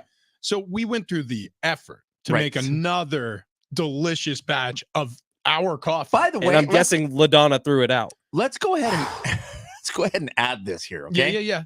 There are usually 3 carafes of coffee. Yes. Okay. 3 carafes of thin coffee that you can all enjoy. And then Rich and I go double bag of Colombian on a Roast. 4th. Colombian roast. Yeah, that's right. Yeah. That's what I meant. On a 4th carafe. A 4th carafe. A carafe not in use. By the way, nobody else in the building needs this much coffee, like where we need all 4 carafes to be dedicated to this thin iced tea like coffee. No. What we're trying to do is for those who need a little bit more energy. Don't get me wrong. Do I like a Purple Haze bang every once in a while? Yeah, I'll take one. Take one right to the chops. But today wasn't that day. Today I was excited because literally 15 minutes ago, we had just made this coffee. Right. I walked in there. Somebody spilled it out. Oh. Somebody created their own new brew. And by the way, it was, I'm going to be careful here. I'm going to put air quotes around it because then it's not offensive. It was garbage. It was hot garbage. So why did they decide to throw out our 4th bonus double bagger? I need 100% honesty from you right now. Yeah. Do you think that your coffee that you make tastes good by itself with no creamer? Yeah, I'll tell you right now, it doesn't taste good. Okay. No. But is it an improvement from what is frankly the bar floor swill that is being like collected, gathered, and dumped into carafes? Right. The answer is yes. It's better than that. Maybe 1,000 times better than that. Okay, wait, but what's the drink you get from Starbucks? The thing that has like 7 espresso shots in it? Oh, a red eye. A red eye. Yeah. Because you've gotten me that before. And Rich, I got to be honest, that tastes like absolute dog crap. Yeah. Like it tastes bad. I was doing that long before Danny Campbell over in Detroit with the Lions. He was like, yeah, I mean, I take coffee and I put espresso shots. I'm like, wait a second. I'm like, that's what I do. Can we at least acknowledge that maybe you guys are in the wrong here with the way you make your coffee? No, hold on. Again, we're making the bonus carafe. I'm not then walking bring in the there bonus I'm not carafe. pouring out the raspberry flavor. Then bring the bonus carafe in studio. Which, by the way, I accidentally had some of the raspberry trying to find our double bag Colombian. It's a shock. Not only was it a shock, it had gone cold from yesterday. Somebody never even cleaned out the carafe, and I took a hit straight to the face. And I mean, okay, look, the point is, okay, I'm not a big fan of raspberry and coffee. It's no one's fault. But what I will say is Ben's right. Fletch, you've nailed it. We're going to start bringing our bonus craft in studio. This will no longer be a problem. But people are going to have to. Then it's going to be like, why does the morning show get an extra craft to themselves? That's true. That's true. Hide it. No, we're going to put it down by your feet. No, we're going to put it right next to Buck Norris. That's our show's mascot. Yeah. He deserves to be prominently displayed next to the best coffee in this building. In fact, I think we may make a little cafe sign here that said double bag in here. Yeah, that says crappy coffee here. Good coffee sold here. And then we'll charge $1 a cup. It's like subleasing an apartment. Can we get the world's best cup of coffee sign that was in? Oh my gosh. Can we get the world's best coffee cups? With the little Roman Coliseum or the Greek Coliseum with the blue. World's best cup of coffee. Congratulations. Do you realize that I went to elementary school dressed up like the elf this year? Fantastic. I have so many things you that were I need also to tell Elvis? you. I was also Elvis. Wow. I have a problem. World's best coffee. Not sure if I'm allowed back at that elementary school. Look, the point is, I gotta walk in the control room. There's a serious problem here. We have a lot of ground to cover. All right, so check this out. Coming up next, NFL winners and losers in free agency. I guess he got into the double bag Colombian roast. Fletch is sprinting. Also, red pill, blue pill on the other side. And would you trade for him? Because that is the question that's still burning. It's front and center on everybody's mind. But before we get to any of that, I wouldn't trade my dentist, not for anything. Dr. Jordan Colby, Ocean View Dental. He is an incredible family man. He's an incredible businessman. He's an incredible dentist. He's an incredible oral surgeon. I mean, it is so rare in this world today where you can go to one office and get every single complaint you have about your mouth, your oral health handled by one person. It is unbelievable. I can't tell you how much work I've had done to my teeth. I've been to dentists where they go, oh, you got to go to see this guy to get the imaging, this lady to get your root canal. You come back here, you get an evaluation. Up, you got to go back because you slipped the filling, whatever it may be. It drives you crazy if you've ever been through this rigmarole. It stinks. And if you're not that type of person, say you got great teeth and you go in for your, quarter year or half year oral hygiene visit and everything's on the up and up until that one day you have a cavity that needs fixing. Trust me, you want a pro on your side like Dr. Jordan Colby over at Ocean View Dental. And while you're in the chair, you get a view of the Pacific Ocean. It's absolutely gorgeous. It's a serene office. It's a family atmosphere. This is my family's dentist office. And it doesn't feel like we're making appointments at a doctor's office. It feels like we're making dental visits, like where you actually enjoy yourself. These people treat you well. Dr. Jordan Colby is an incredible practitioner. And then on top of it, he's really saved and changed my life in some ways. So I had missing teeth from my playing career. I cracked a bunch of molars from grinding my teeth, getting hit by these giant defensive linemen. They got infected. I had a bunch of them removed. I needed 3 implants put in. I needed another tooth extracted.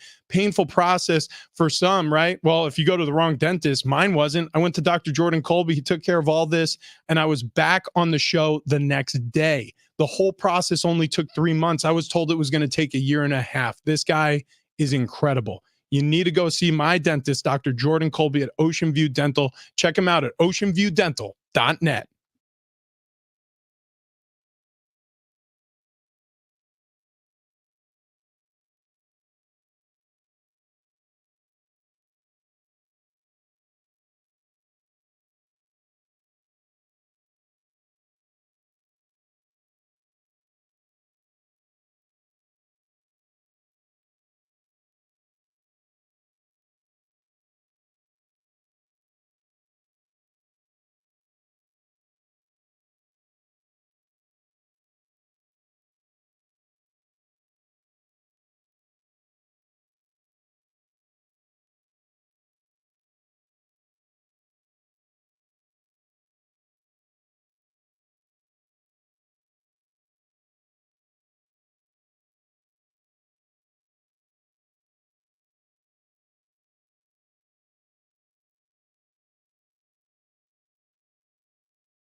This update is presented by Staples Stores. It's hour 3 on Big Rich, TD, and Fletch. We will start here with a congratulations to the Aztecs women's basketball team who are playing in the Mountain West Championship game tonight. They went into the tournament as the 7 seed and have worked their way all the way to the championship game against UNLV. Men's tournament begins today. San Diego State gets their first game tomorrow after their bye, also against UNLV at 2:30. We got pregame coverage for you beginning at 2 o'clock tomorrow. Padres have a spring training game today against the A's at 1:10. As soon as that game is over, they hop on a jet with 31 players. They're headed to Korea as they get set for the season opener against the Dodgers on March 20th. And in the NFL/politics, somehow they've merged together. Robert Kennedy Jr. telling the New York Times yesterday the Jets quarterback Aaron Rodgers is a candidate to be his running mate on the independent presidential ticket. Staples Print Big Sale means the more you print, the more you save. Get $20 off your print purchase of $100 or more, $50 off your print purchase of $200 or more, and $100 off your print purchase of $300 or more. Offer ends 4/6. See staples.com/print for details. Print more, save more at Staples.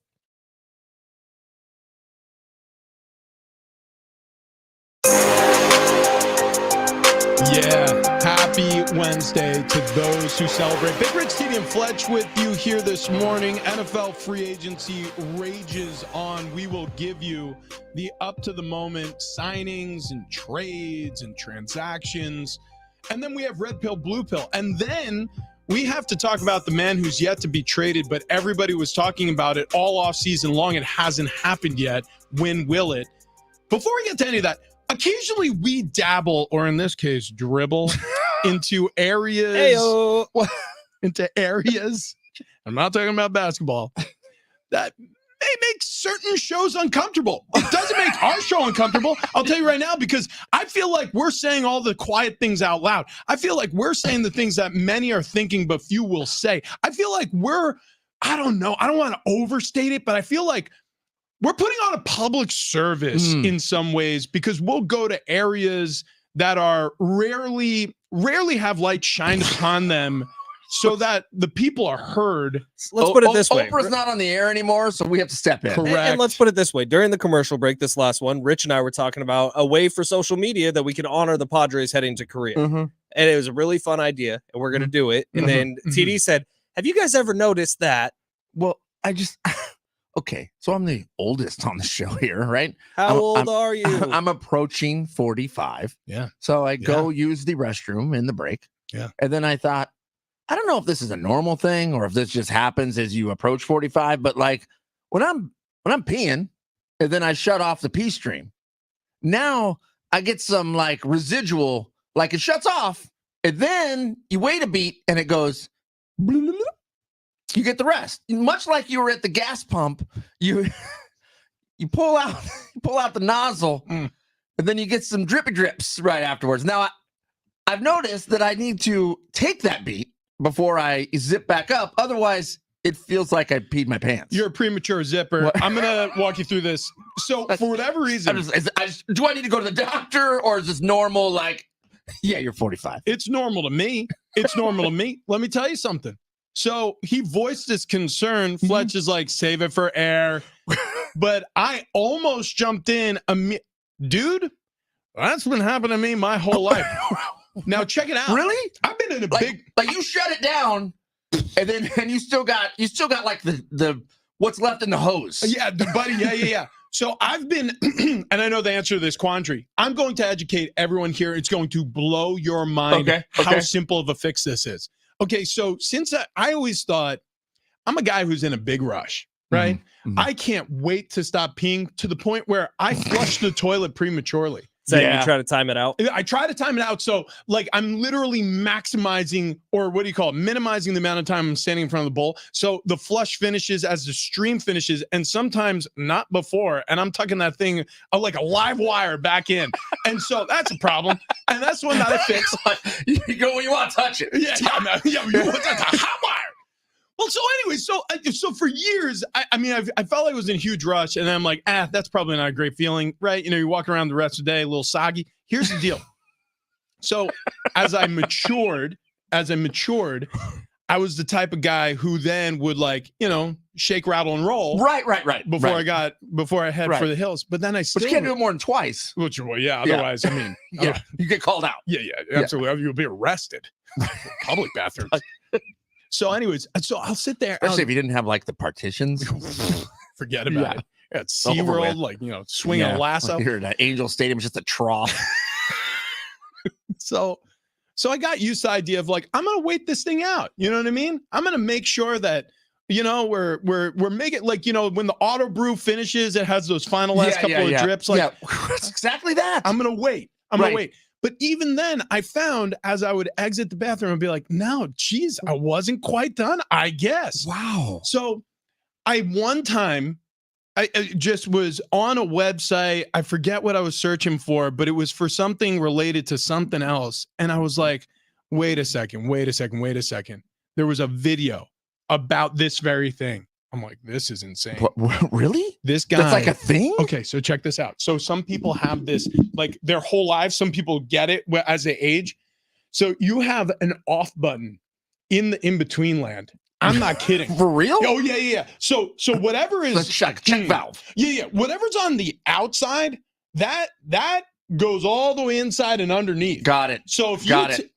Okay. I swear to God. The switch to the pump is located several inches back We from might the need a end of the PowerPoint. hose. It's like I mean, some people call it the taint. Some people call it the gooch. I don't think so. I mean, you can't say that. Probably Wait, not. we can't say that. Wait, what about No, maybe just stop guessing. there's okay, how about this? Because we don't have a dump left. There's a land bridge Right, there is. Yes. between yeah.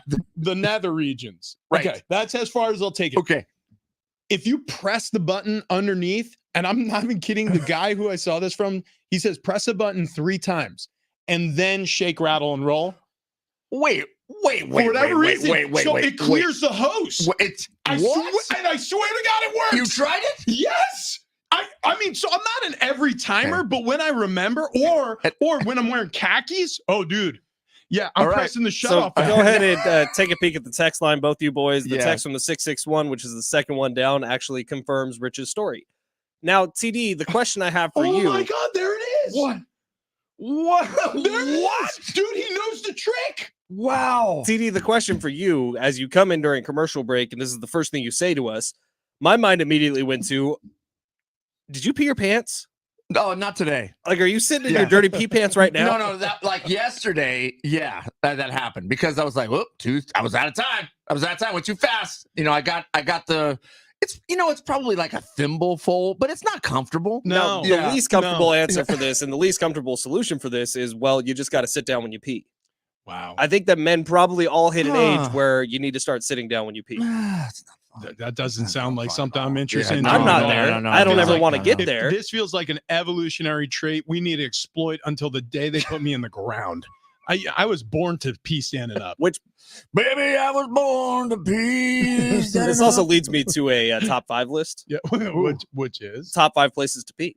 Oh, dude. I mean, off the back of a boat comes to mind immediately. Golf course. Golf course pee is good pee. Outside in general is tops, but yeah, if you're getting specific, Side of the highway. Off a mountain. yeah, side of the highway is all right unless it's busy traffic, then it gets weird. Yeah. But you ever do the like I open the door and then we'll like use the door and the car as the shield. Yeah, So like I'm facing traffic. That's like concert. Yeah.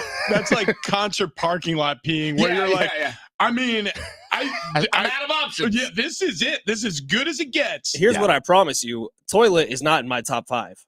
Oh no. Like, No. not even close. No. However, like a urinal with ice, Yeah, it's not bad. Okay. yeah, it's pretty good. Bar urinal. Yeah, and like you're carving the ice. Only once in my life. That's awesome. Yeah. Snow pea comes to mind.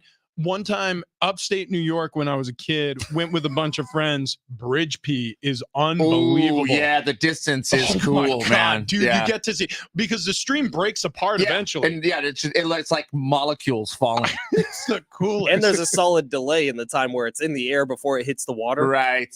And And then the ending, the shut off. You're right. Yeah. Yeah. Once the shutoff hits, all of a sudden you see it's almost like throwing tracer rounds out there. Wow.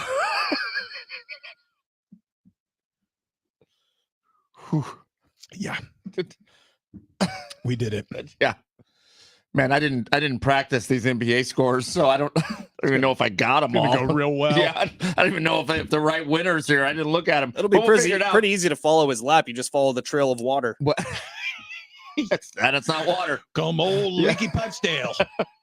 In baseball, the Padres take on the A's today in Peoria. Then they jump immediately on a plane and head out to Seoul, South Korea. And Darryl Strawberry, a former Met and Yankee and a couple other teams I can't remember, suffered a heart attack. He's currently recovering at SSM Health St. Joseph Hospital. There you go. Does that sound right? St. Joe's. Yeah, so hearts and prayers go out there. In the NFL, Derrick Henry signed a 2-year deal with the Ravens. Drew Lock got his jersey. He's now a Giant, but I'm worried. Does that mean the end of Tommy DeVito? It could mean the end of Tommy DeVito. Not More good. important, is that the end of Daniel Jones? Well, Like, that's going to be a real competition. I have them on a pretty equal skill level. yeah, Yeah, Daniel it does kinda Jones feel did that not way. look good last year. Yeah. Niners have signed linebacker Eric Kendricks to a 1-year deal. Kendricks going to try to help the Niners replace Drake Greenlaw, who tore his Achilles during the Super Bowl in the NBA. New York in pest control, the 76ers, 106-79. Only one, and I don't even know if they won this, actually. Kingsburg, California, the Bucks. Kingsburg? Yeah. Ever been to Kingsburg? No. Nobody's been to Kingsburg. I've been to Kingsburg. Oh, Lord. Princess in Diana car crash. The Thunder. Oh, my gosh! 21. Oh, my gosh! What? Too soon. Is it? Rest in peace, Man, Princess died. Gosh. The Grizzlies bag the Wizards 109-97. The Rockets Knight Rider the Spurs I 103 like 101. that a lot. Okay. Boston Marathon the Jazz. Don't know if that's accurate. Actually, Thank I never God saw the final you didn't score. finish that with what I thought you were going to finish that with. Good Lord. And Los Angeles envied the Timberwolves. I get it. Don't even know if that's accurate. I don't know if they won either because I forgot to look at scores. This is, I mean, it's just absurd where this is. So not only do we have no idea who wins when you have scores, now you're not even bothering looking up who won these games. Listen, it was tired. It was like 9:30. The games weren't over. I forgot to look this morning. There's only one man who can save us from Travis Dale's updates, and that's Joe Moon. Yeah. You guys want to hear a little talk back from Joe Moon? Yeah. By the way, the iHeartRadio app, if you haven't downloaded it yet, it's completely free. And you can listen to this show and all of our podcasts of this show just by simply clicking on Big Rich, TD, and Fletch. Like, follow, subscribe, all those things. Also, if you review with 5 stars. Otherwise, don't you review at all, you son of a bitch. Here's Joe Moon. Good morning, my guys. Good morning. You know, guys, let me tell you something. You know, yesterday I played a baseball game with my little guys. You know what I'm talking about? And let me tell you, yesterday I was winning the game 2-1, the whole game. It comes up to their last at bat, guys. Their first batter, he walks. Second batter comes and he crushes the ball, guy. Like he hit a nuke. That guy ran third base and he laughs at me in the dugout. Never in my life I want to push a kid so hard like I did yesterday, guys.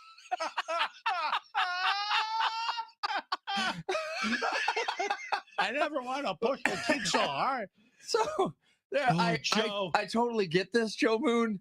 I'm ashamed to admit this, but there was a solid like 2.5 years of my life where my arch nemesis was 7 years old. Dude, Yeah. it's insane when you are in charge of kids that are not your own.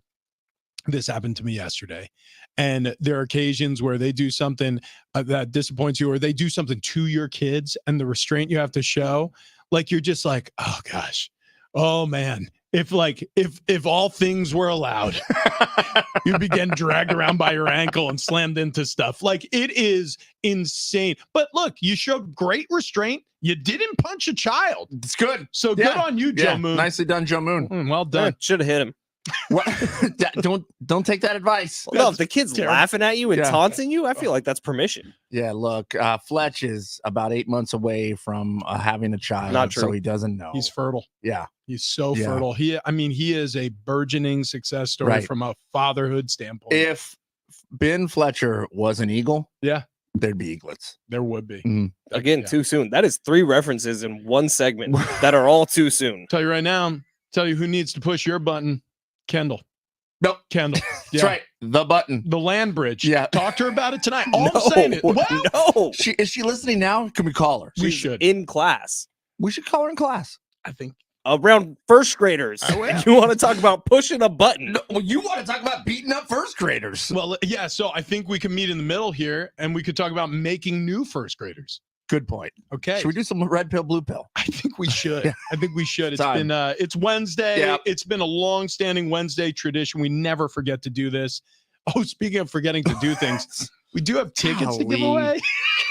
We I should- promised those last segments. So we have Slightly Stupid concert tickets. We also have Shamrock St. Patty's Day Beer Festival downtown. We're going to give away that pair of tickets as well this hour because guess what? We've run out of choices. Yeah. You're going to be getting those tickets real soon. Keep listening. Right. But let's do a little red pill, blue pill. Okay, right off the get-go. Red pill, Derrick Henry. Blue pill, Saquon Barkley.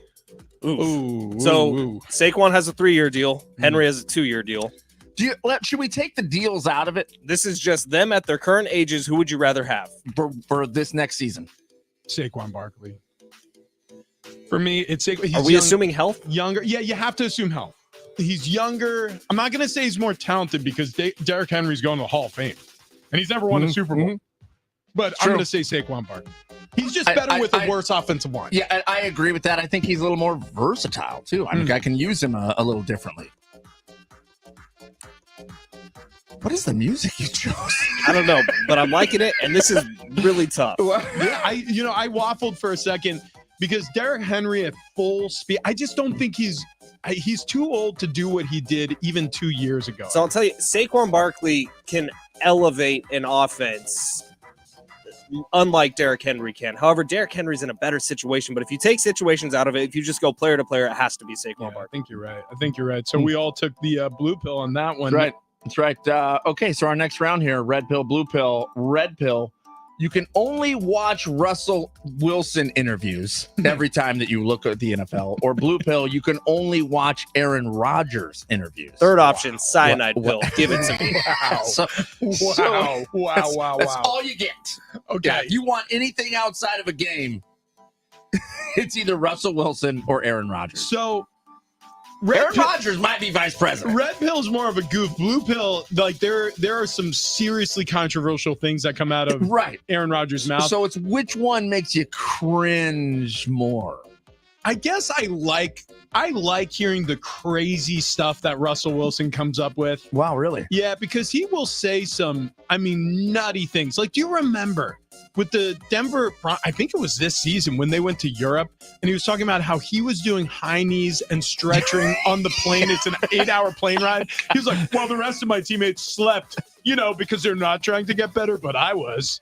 Like, I do like that. I think he's unintentionally hysterical. Yeah. Russell Wilson all day long. Okay, Really? So you're taking red pill too. What about you? I think I would go blue pill Aaron Rodgers on this because he doesn't hold anything back. I mean, Yeah. Russell Wilson won't give you truth bombs. Aaron Rodgers will.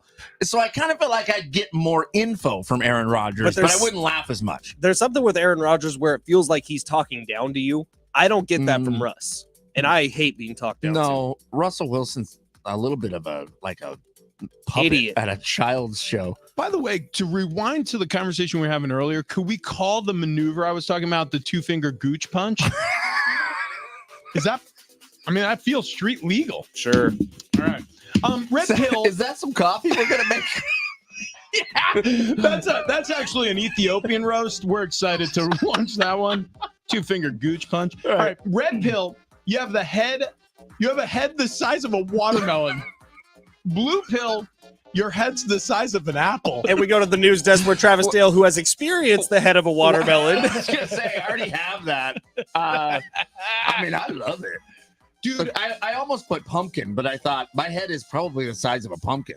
we brought in pumpkins to carve, and dude, they were like human-size analogs. Mine looked of just like Dale. Travis. It was Yeah. like a perfect replica. With my I'm tongue going out? watermelon on this one because I feel like that also means you have a bigger brain. Oh, I didn't think of it from No. that standpoint. Yeah. Yeah. I'm going watermelon as well, mostly because I like to wear hats, and I don't know if they have like apple size hats. Oh my God. Yeah, they certainly Dude, do. it's the little where you get Dippin' Dots at like Padres games. Those Those that I have hats. to wear like a batter's helmet all the time. Yeah, that would be amazing. He's wearing an ice cream sundae hat. So, Does my voice change if I have a tiny head? Yes, it does. dude, have you ever seen the movie Beetlejuice? Yeah. In the waiting room? Yeah. Wow. 100% Applehead. I'm going blue pill. What? But your collar's so huge after that. I know, but I mean, if you have to choose between the two, that feels like the one for me. Yeah. I mean, I think I'd stick with red pill, watermelon head. Do we want to do another one, or are we out of time? Well, we have time One for more. one. Yeah, Okay, one more. Quickie. One more. Red pill. You're stuck in a romantic comedy with your worst enemy. Blue pill. You're stuck in a horror movie with your best friend. What do you go with? Am I faster than my best friend? That was my first question too. Yeah, because if I'm in a horror movie, all it takes is one trip and then you're home free. Yeah. Well, for a minute. Like if I'm at Crystal Lake or wherever Jason was chasing people around, you all you got to do is just like be running through the brambles and then have your compatriot just take a tumble, and then it's curtains for him or her. But think about this: in a rom-com, there's always conflict in the beginning. Generally, they start off as worst enemies, and then there's a crescendo where they have sex. So rom-com. Well, what if you're having sex with your best friend? It could be a guy. In this situation, my worst enemy is a female, and preferably smoking you're making hot. that up. You're making Now that up. you're adding so much context. It's crazy that Sydney Sweetie's my worst enemy, guys. Wow, she is. What if Brock is your best friend? Like my dog? Yeah. Now you're in a romantic comedy. No, it says worst enemy. Oh yeah, that's right. Oh yeah, I forgot about that. I would not want to be stuck in a horror movie with Brock. He's way faster than me. Who is your worst enemy? Sydney Sweeney in this situation. Wow. Well, You're really changing the game on us. Yeah, you're changing things up here. I think I'd go blue pill horror movie with my best friend just because I would laugh a lot more. It sounds like And a lot more fun. I think I could outsmart like the killer. Yeah, here's the thing. Like, it doesn't always happen where both the protagonists or the lead and the sidekick die. Like, sometimes they make it to safety, you know? That's true. That's true. So I would go horror film as well, but that's a toughie. I'll tell you right now, that's toughie. Blue pill for me as well. I mean, my best friends are kind of idiots, so I don't know if we would outsmart. Are we your best friend? Wait, it's Kevin Acey. Kevin Acey's our best Well, friend. wait, so Kevin Acey, I feel like would be useless with a hatchet. Oh, dude, our worst enemy would be Jim Russell. oh my I god, mean, no chance I'm having hold on. sex You'd with have him. to have sex with Jim Russell. Yeah, in the rom-com, you and Jim, like, you would hate each other, and You all of already- a sudden yeah. you'd be like, you know what, though? I don't know. You already Every took the time he red. goes, what? All right, but It think is about kinda this. cute. There's always that moment in the horror movie where like the best friend has an opportunity to sacrifice themselves for the hero. Do you think Kevin Acey would sacrifice himself for us? Oh, there's no chance. None chance. No, Dude, yeah, no. he would be pushing us over a log in the forest and be like, he's right here. Yeah. He's right here. And then he would be running away and be like, I got to get home for supper. He would say something stupid like that. And then, we'd like- be like, wait, what? You're a writer? Supper's the best. As the axe is coming down, he would say, "By the way, Fletch, I don't love you." That would make my death so much worse. I had another red pill, blue pill, but we may have to save it for off the air. Okay. What we're not saving for off the air is how good we all look. Damn right. If it was a horror movie for like killing fat people, they wouldn't kill us. You know why? No. Because SDFatLoss.com. Wayne and Chloe really hooked us up with this roadmap that I think probably saved our lives. Yeah, because yeah. we were heading down a dark and dirty path where the three of us were just eating so much and our lifestyle choices were not beneficial at all for our future. Look, if you feel like you're in a loop, if you feel like you're stuck with the weight that you've gained, get on over to SDFatLoss.com today. They will make a change. They will give you the roadmap to losing weight and losing it quickly, man. Within 2 months, all of us were down over 35 pounds. Within 2 months, all of us were feeling better, sleeping better, not snoring anymore. Our wives were thanking us for being on SDFatLoss.com. So get over there today, grab a buddy, do it with him because it's a lot easier when you're doing it with a support group around you. You know, speaking of doing it with a buddy, could you look at a rundown real quick? I'll take over for you for a second here, Fletch. Like, look, SDFatLoss.com is where it's at.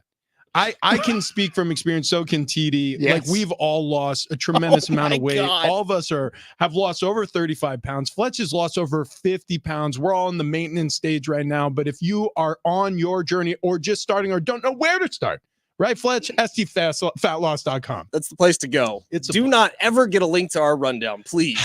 But That is a SDFatLoss.com private is the rundown. place to go. And by the way, right now, if you don't lose any weight within your first 10 days, you will get your money back. So get on over to SDFatLoss.com right now and do the prove it window, man. I might go blue pill.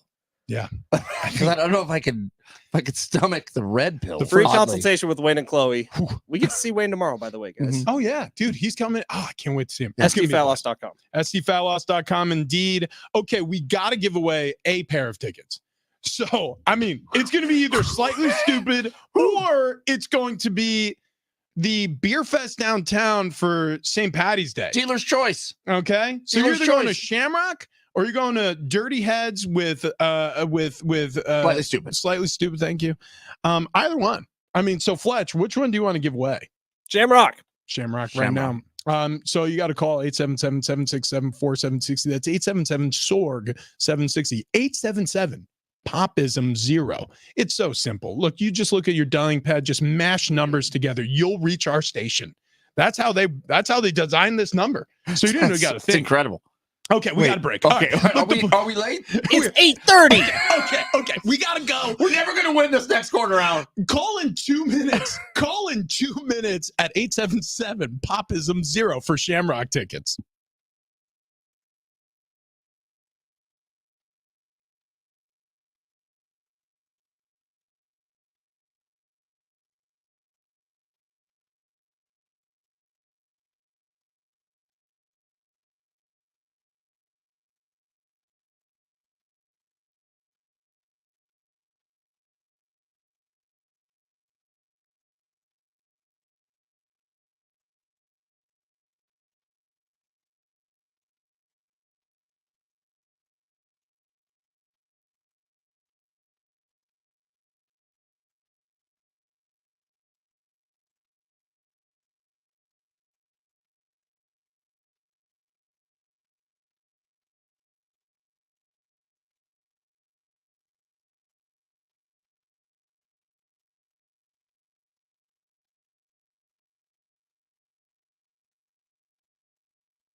This update is presented by Indeed.com. We will start off here with the Aztecs, who play in the Mountain West tournament coming up tomorrow at 2:30. Pregame coverage will get underway at 2 o'clock. John Schaefer will be in Las Vegas courtside for pregame. I'll be here in studio. Padres have a spring training game coming up today against the A's at 1:10. As soon as that game ends, they're going to hop on a jet with 31 players, head to Korea as they get set for their season opener against the Dodgers on March 20th. Need to hire? You need Indeed. Their end-to-end solution helps you attract, interview, and hire candidates all year round. Schedule and conduct virtual interviews right from your Indeed dashboard. Learn more by visiting Indeed.com/credit.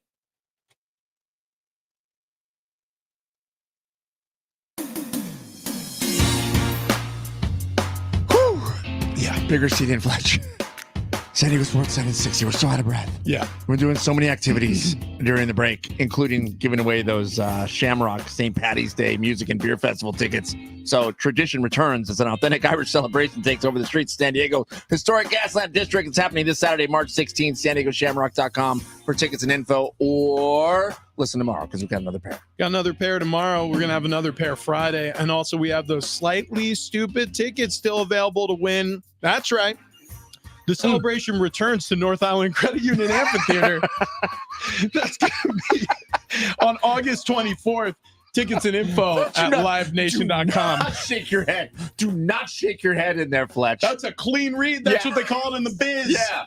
We don't have to pull every air check. No. Just as long as you go to livenation.com for your tickets and info. Dude, and that's me. I mean, when I'm getting tickets, I'm also searching for info. Exactly. Everybody knows that about me. Look, here's the deal. We've been talking about this for months now. Months. It hasn't happened yet. I don't understand how, but somehow Justin Fields is still a Bear. Yeah, he doesn't want to be. No. No. In fact, when the Bears said he can actively go seek out homes in terms of his agent could seek out new homes and trade, he was jumping for joy in his kitchen, a kitchen somewhere. Right. It was posted to his agent's social media profile. And all of a sudden, mum's the word. Nobody apparently wants to take Justin Fields, at least for the asking price. And I don't know precisely what the Bears are asking for, but I'm guessing it's more than anybody wants to spend on him. Well, apparently, because, I mean, he's still there, and it sure looks like the Bears, with the number 1 pick, are taking Caleb Williams. I went back and looked, and 2 months ago when Adam Schefter first talked about this even being a possibility, he said the Bears were asking for a first-round pick. Yeah. And that was never going to happen. Nobody was ever going to pay that. But at this point, what can the Bears possibly be asking for that this guy who can win games at this level is not getting any bites? I'm going to give you names. Mac Jones, Jacoby Brissett, Sam Darnold, let's see, Drew Lock, Russell Wilson, Gardner Kirk Minshew. Cousins, Gardner Minshew. That's 7 quarterback names. Those are 7 quarterback names who have either been traded or signed in free agency to new teams. So that's 7. Where does Justin Fields fit into that group? I'd put him above Mac Jones. Sure. I'd put him above Sam Darnold. Sure. I'd put him even with Gardner Minshew. Okay. 4th. Okay. Drew Lock? Above Drew Lock. Okay. So think about that. So Kirk Cousins, Russell Wilson, and arguably Gardner Minshew are quarterbacks who have been signed or traded who you would place ahead of Justin Fields, which means to me that it isn't for a lack of desire or need for a good quarterback, somebody who can competently play at this level and can win you football games. It's the fact that the Bears are asking for the moon still. That's what I think too. Yeah. Well, who's left that would pick up Justin Fields? Commanders, who'd they get? The Commanders need Vikings. a quarterback. Yeah, Vikings. They just signed Mariota to a 10 million $1-year deal. Vikings got Sam Darnold. So now you're looking at Justin Fields, and you kind of have to ask the He's question. not going to the Vikings, so No, you're probably not not. trading him in division. Right. But is he going to be starting next year, or is he going to be a backup next year? Who are you talking about, Sam? Justin Fields. Okay, Justin Fields. He will be a backup at some point if you draft a first overall quarterback. I mean, there's no question about that. He'll be a bridge quarterback, or dude, there's no way you could do that to a first round draft pick. Exactly. You can't have him in the building You if you're can't do drafting it. Caleb number 1 overall. What about Geno Smith? Is he hanging around in Seattle for much longer? This was what Jason McIntyre brought up yesterday on The Herd. Would you rather have Justin Fields or Geno Smith next year if you're Seattle? I can make an argument either way because Geno Smith, Mm. look, he's won games the last few years, but Justin Fields, I would argue, has a higher ceiling than Geno Smith has. Yeah, I would go Justin Fields all day on that, only because I feel like Geno Smith. Yeah, I mean, there was a window of some good there, and I think that window is closing. Can I give you a serious wild card that nobody's talked about yet? And it's out of the conference. It's certainly out of the division. The Miami Dolphins. Mm. I mean, think about Tua. Think about Justin Fields. And now Tua, more success, better team around him. Also an MVP candidate for a lot of last season. Yeah, Wow. I mean, but Justin Fields in that Miami offense with A-Chain out of that backfield, like, I mean, also Mike McDaniel as your coach, he's an offensive guru. He's Now- Tyreek Hill. We know that Justin Fields does have a big arm, but we've only seen it in like spurts. Like last year, there was one game where he threw for like 370 yards, and a lot of it was down the field passing. But for the most part, Justin Fields has been close to the line of scrimmage and or running, and that's what's made him special. Do you think Miami would move off of Tua? I don't. I don't Yeah. think so either. It just came to my head as we were discussing because I was thinking like, who would I be mean, able to capably use a mobile quarterback? I think Mike McDaniel is one of the brightest young offensive minds in this league Yeah. from a head coach standpoint. And I think like he would soar in that Miami offense if they were ready to move off of Tua. And by the way, for as many people who are on Tua's bandwagon in Miami, there's tons of Tua detractors in South Beach too. I'm glad you bring up Mike McDaniel. Yeah. So Mike McDaniel, there's a imposter online on social media who has the name Mike McDaniel and stole that Twitter account from Mike McDaniel. That's and awesome. and a lot of people get fooled on this one because it has the blue check mark. He pays for the Awesome. subscription. So do you guys know who Jordan Poyer is? He was on the Bills a year ago. Safety, yeah. Yeah, he gets moved over to the Dolphins in free agency or by trade. I can't remember which. But Jordan Poyer is best known in the league for having a smoke show of a wife. Yes. So we've this- seen pictures of the she's stunning. She steals the show. So when, this yeah. Mike McDaniel Twitter account puts up a tweet welcoming no. Jordan Poyer Oh, to no. Miami and just says, "Welcome to South Florida, Jordan Poyer." And this is the picture that got put up. And people think it is Mike McDaniel Oh my who God. tweeted this. Oh my God. Like it has actually fooled so many people. How could coach be this insensitive? By the way, it's just Jordan Poyer's Instagram model wife wearing an orange bikini, and all you see is thighs and breast. I mean, there's no room in the picture for anything else. It's so yeah. So for anybody who's playing at home, that is not Mike McDaniel's No. Twitter handle. It's just somebody who's absconded with the Twitter handle. keep posting. Yeah, we're good. Yeah. We're good with that. Yep, it's That's fine. fine. All right. Well, NFL season, it's a long ways away, probably too long. I miss it dearly. I do. But guess what? On the Prize Picks app for the 2024-2025 NFL season, you can already make your season-long pick'ems. And I'm doing that. I'm actually going to make one a little later on today because the numbers are favorable. Let me just say that. Prize Picks is America's #1 daily fantasy sports app with over 3 million active members. It's the easiest and most exciting way to play daily fantasy sports. And unlike some of those other apps, on Prize Picks, it's just you against the numbers. No sharks, no competitive leagues. All you're doing is picking more or less on 2 to 6 player stat projections, and you can watch the winnings roll in. Over this last 5 days, I've made close to $500 with the Prize Picks app. Look, if you got the skills, and I'm not saying I do, but I have over the last 5 days, you could turn $10 into $1,000 with pro basketball, hockey, college basketball.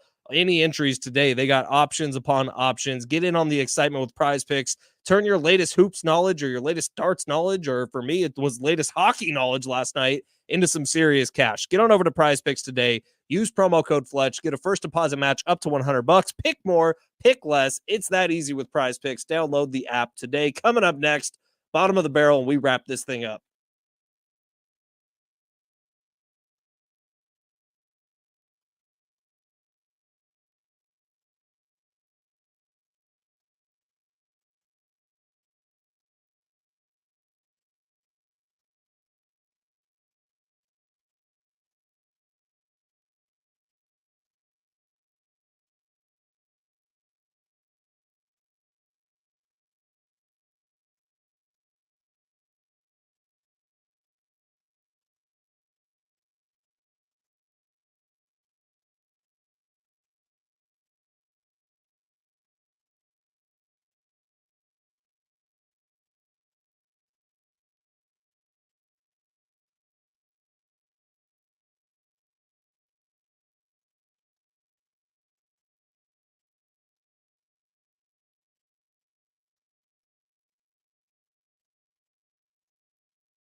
Okay, we still have those slightly stupid tickets. No joke. We're going to give them away this very next segment. We'll definitely not forget that. Also, bottom of the barrel coming up on the other side.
Big Rich, TD and Fletch, San Diego Sports 760. Bottom of the barrel coming in a second. Slightly stupid tickets, a pair coming your way in just a moment as well.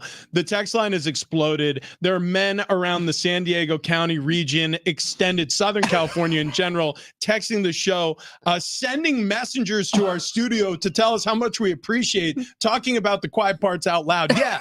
So what? You walk away from the urinal and you are dribbling a little bit. There's a little in the pants afterwards. It's if you normal. go too fast. It's normal. But you know what's not known is the two-finger gooch punch, which a secret that you've revealed to the world. It's highly secretive for some reason, but I learned on a video online, which the internet never lies to any of us, that if you want to shut off the valve after you're done peeing, you just go ahead and you just give it a little triple tap. Yeah. Give it a little. Wait for the meeting that we get called into with Program Director Mary that is holding an envelope from the FCC saying, "Hey, so morning show, two-finger, what?" Two-finger gooch punch. Look, the point is, you got a little flesh bridge, right? It's tucked between two really important places. By the way, that's not like a drink you want to have at a party. No. In fact, yeah, don't ask for that. What you should do instead is after you finish the job, you go back there and you go, bing, bing. 1, 2, 3. Okay. Give it a little shake, rattle, and roll. And then you're on your way. And guess what? No more residual. No more residual. Wow. Yeah. Problem solved, folks. Amazing. Yeah. Amazing. Nobody knows that you have a secret little hidden shutoff valve until somebody talks about it. And you know what look, is it brave for us to talk about it? I don't want to pat myself on the back. Is it courageous? I mean, firefighters are courageous.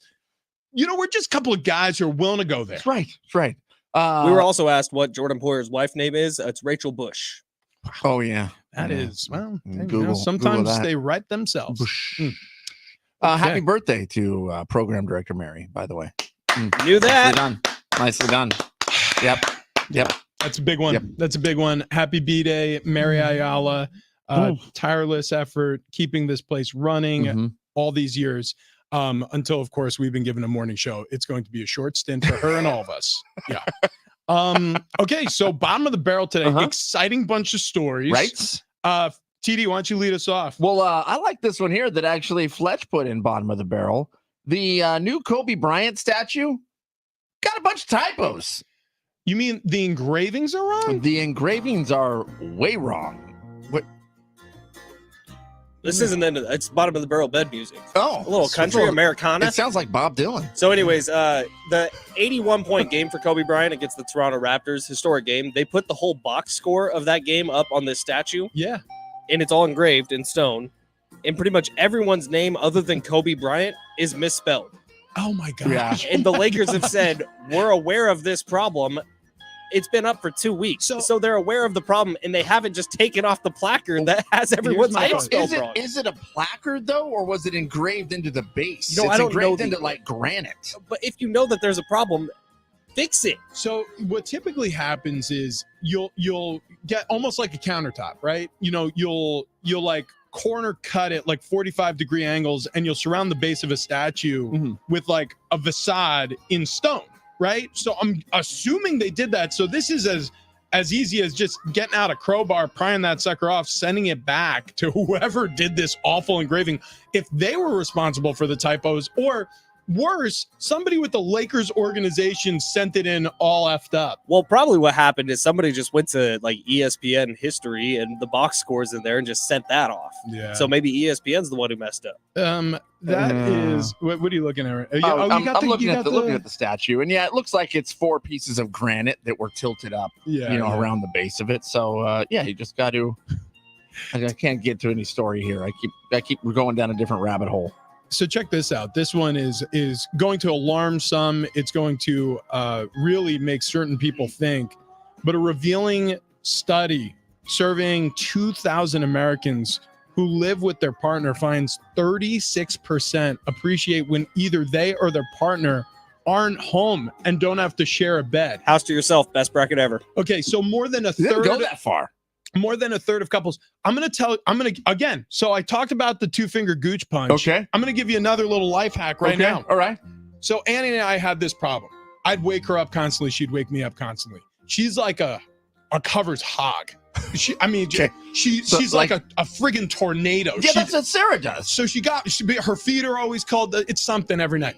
So I was like, this is outrageous. Like, I can't fall asleep. And then when I tug back on the covers, she acts like I'm pull starting a chainsaw. Like, she's like, oh, how did you what? I'm awake now, and I just have to yell. Like, I don't think I've ever yelled in the middle of the night before, but she'll be like, Richard. So anyways, we bought 2 separate covers. Covers. She sleeps under her own. She actually has a heated blanket on her side. I have this one blanket that I sleep in every night. Dude, problem solved. Been there since college. Wait. You do the same thing? It's genius. Kendall and I've never shared a comforter.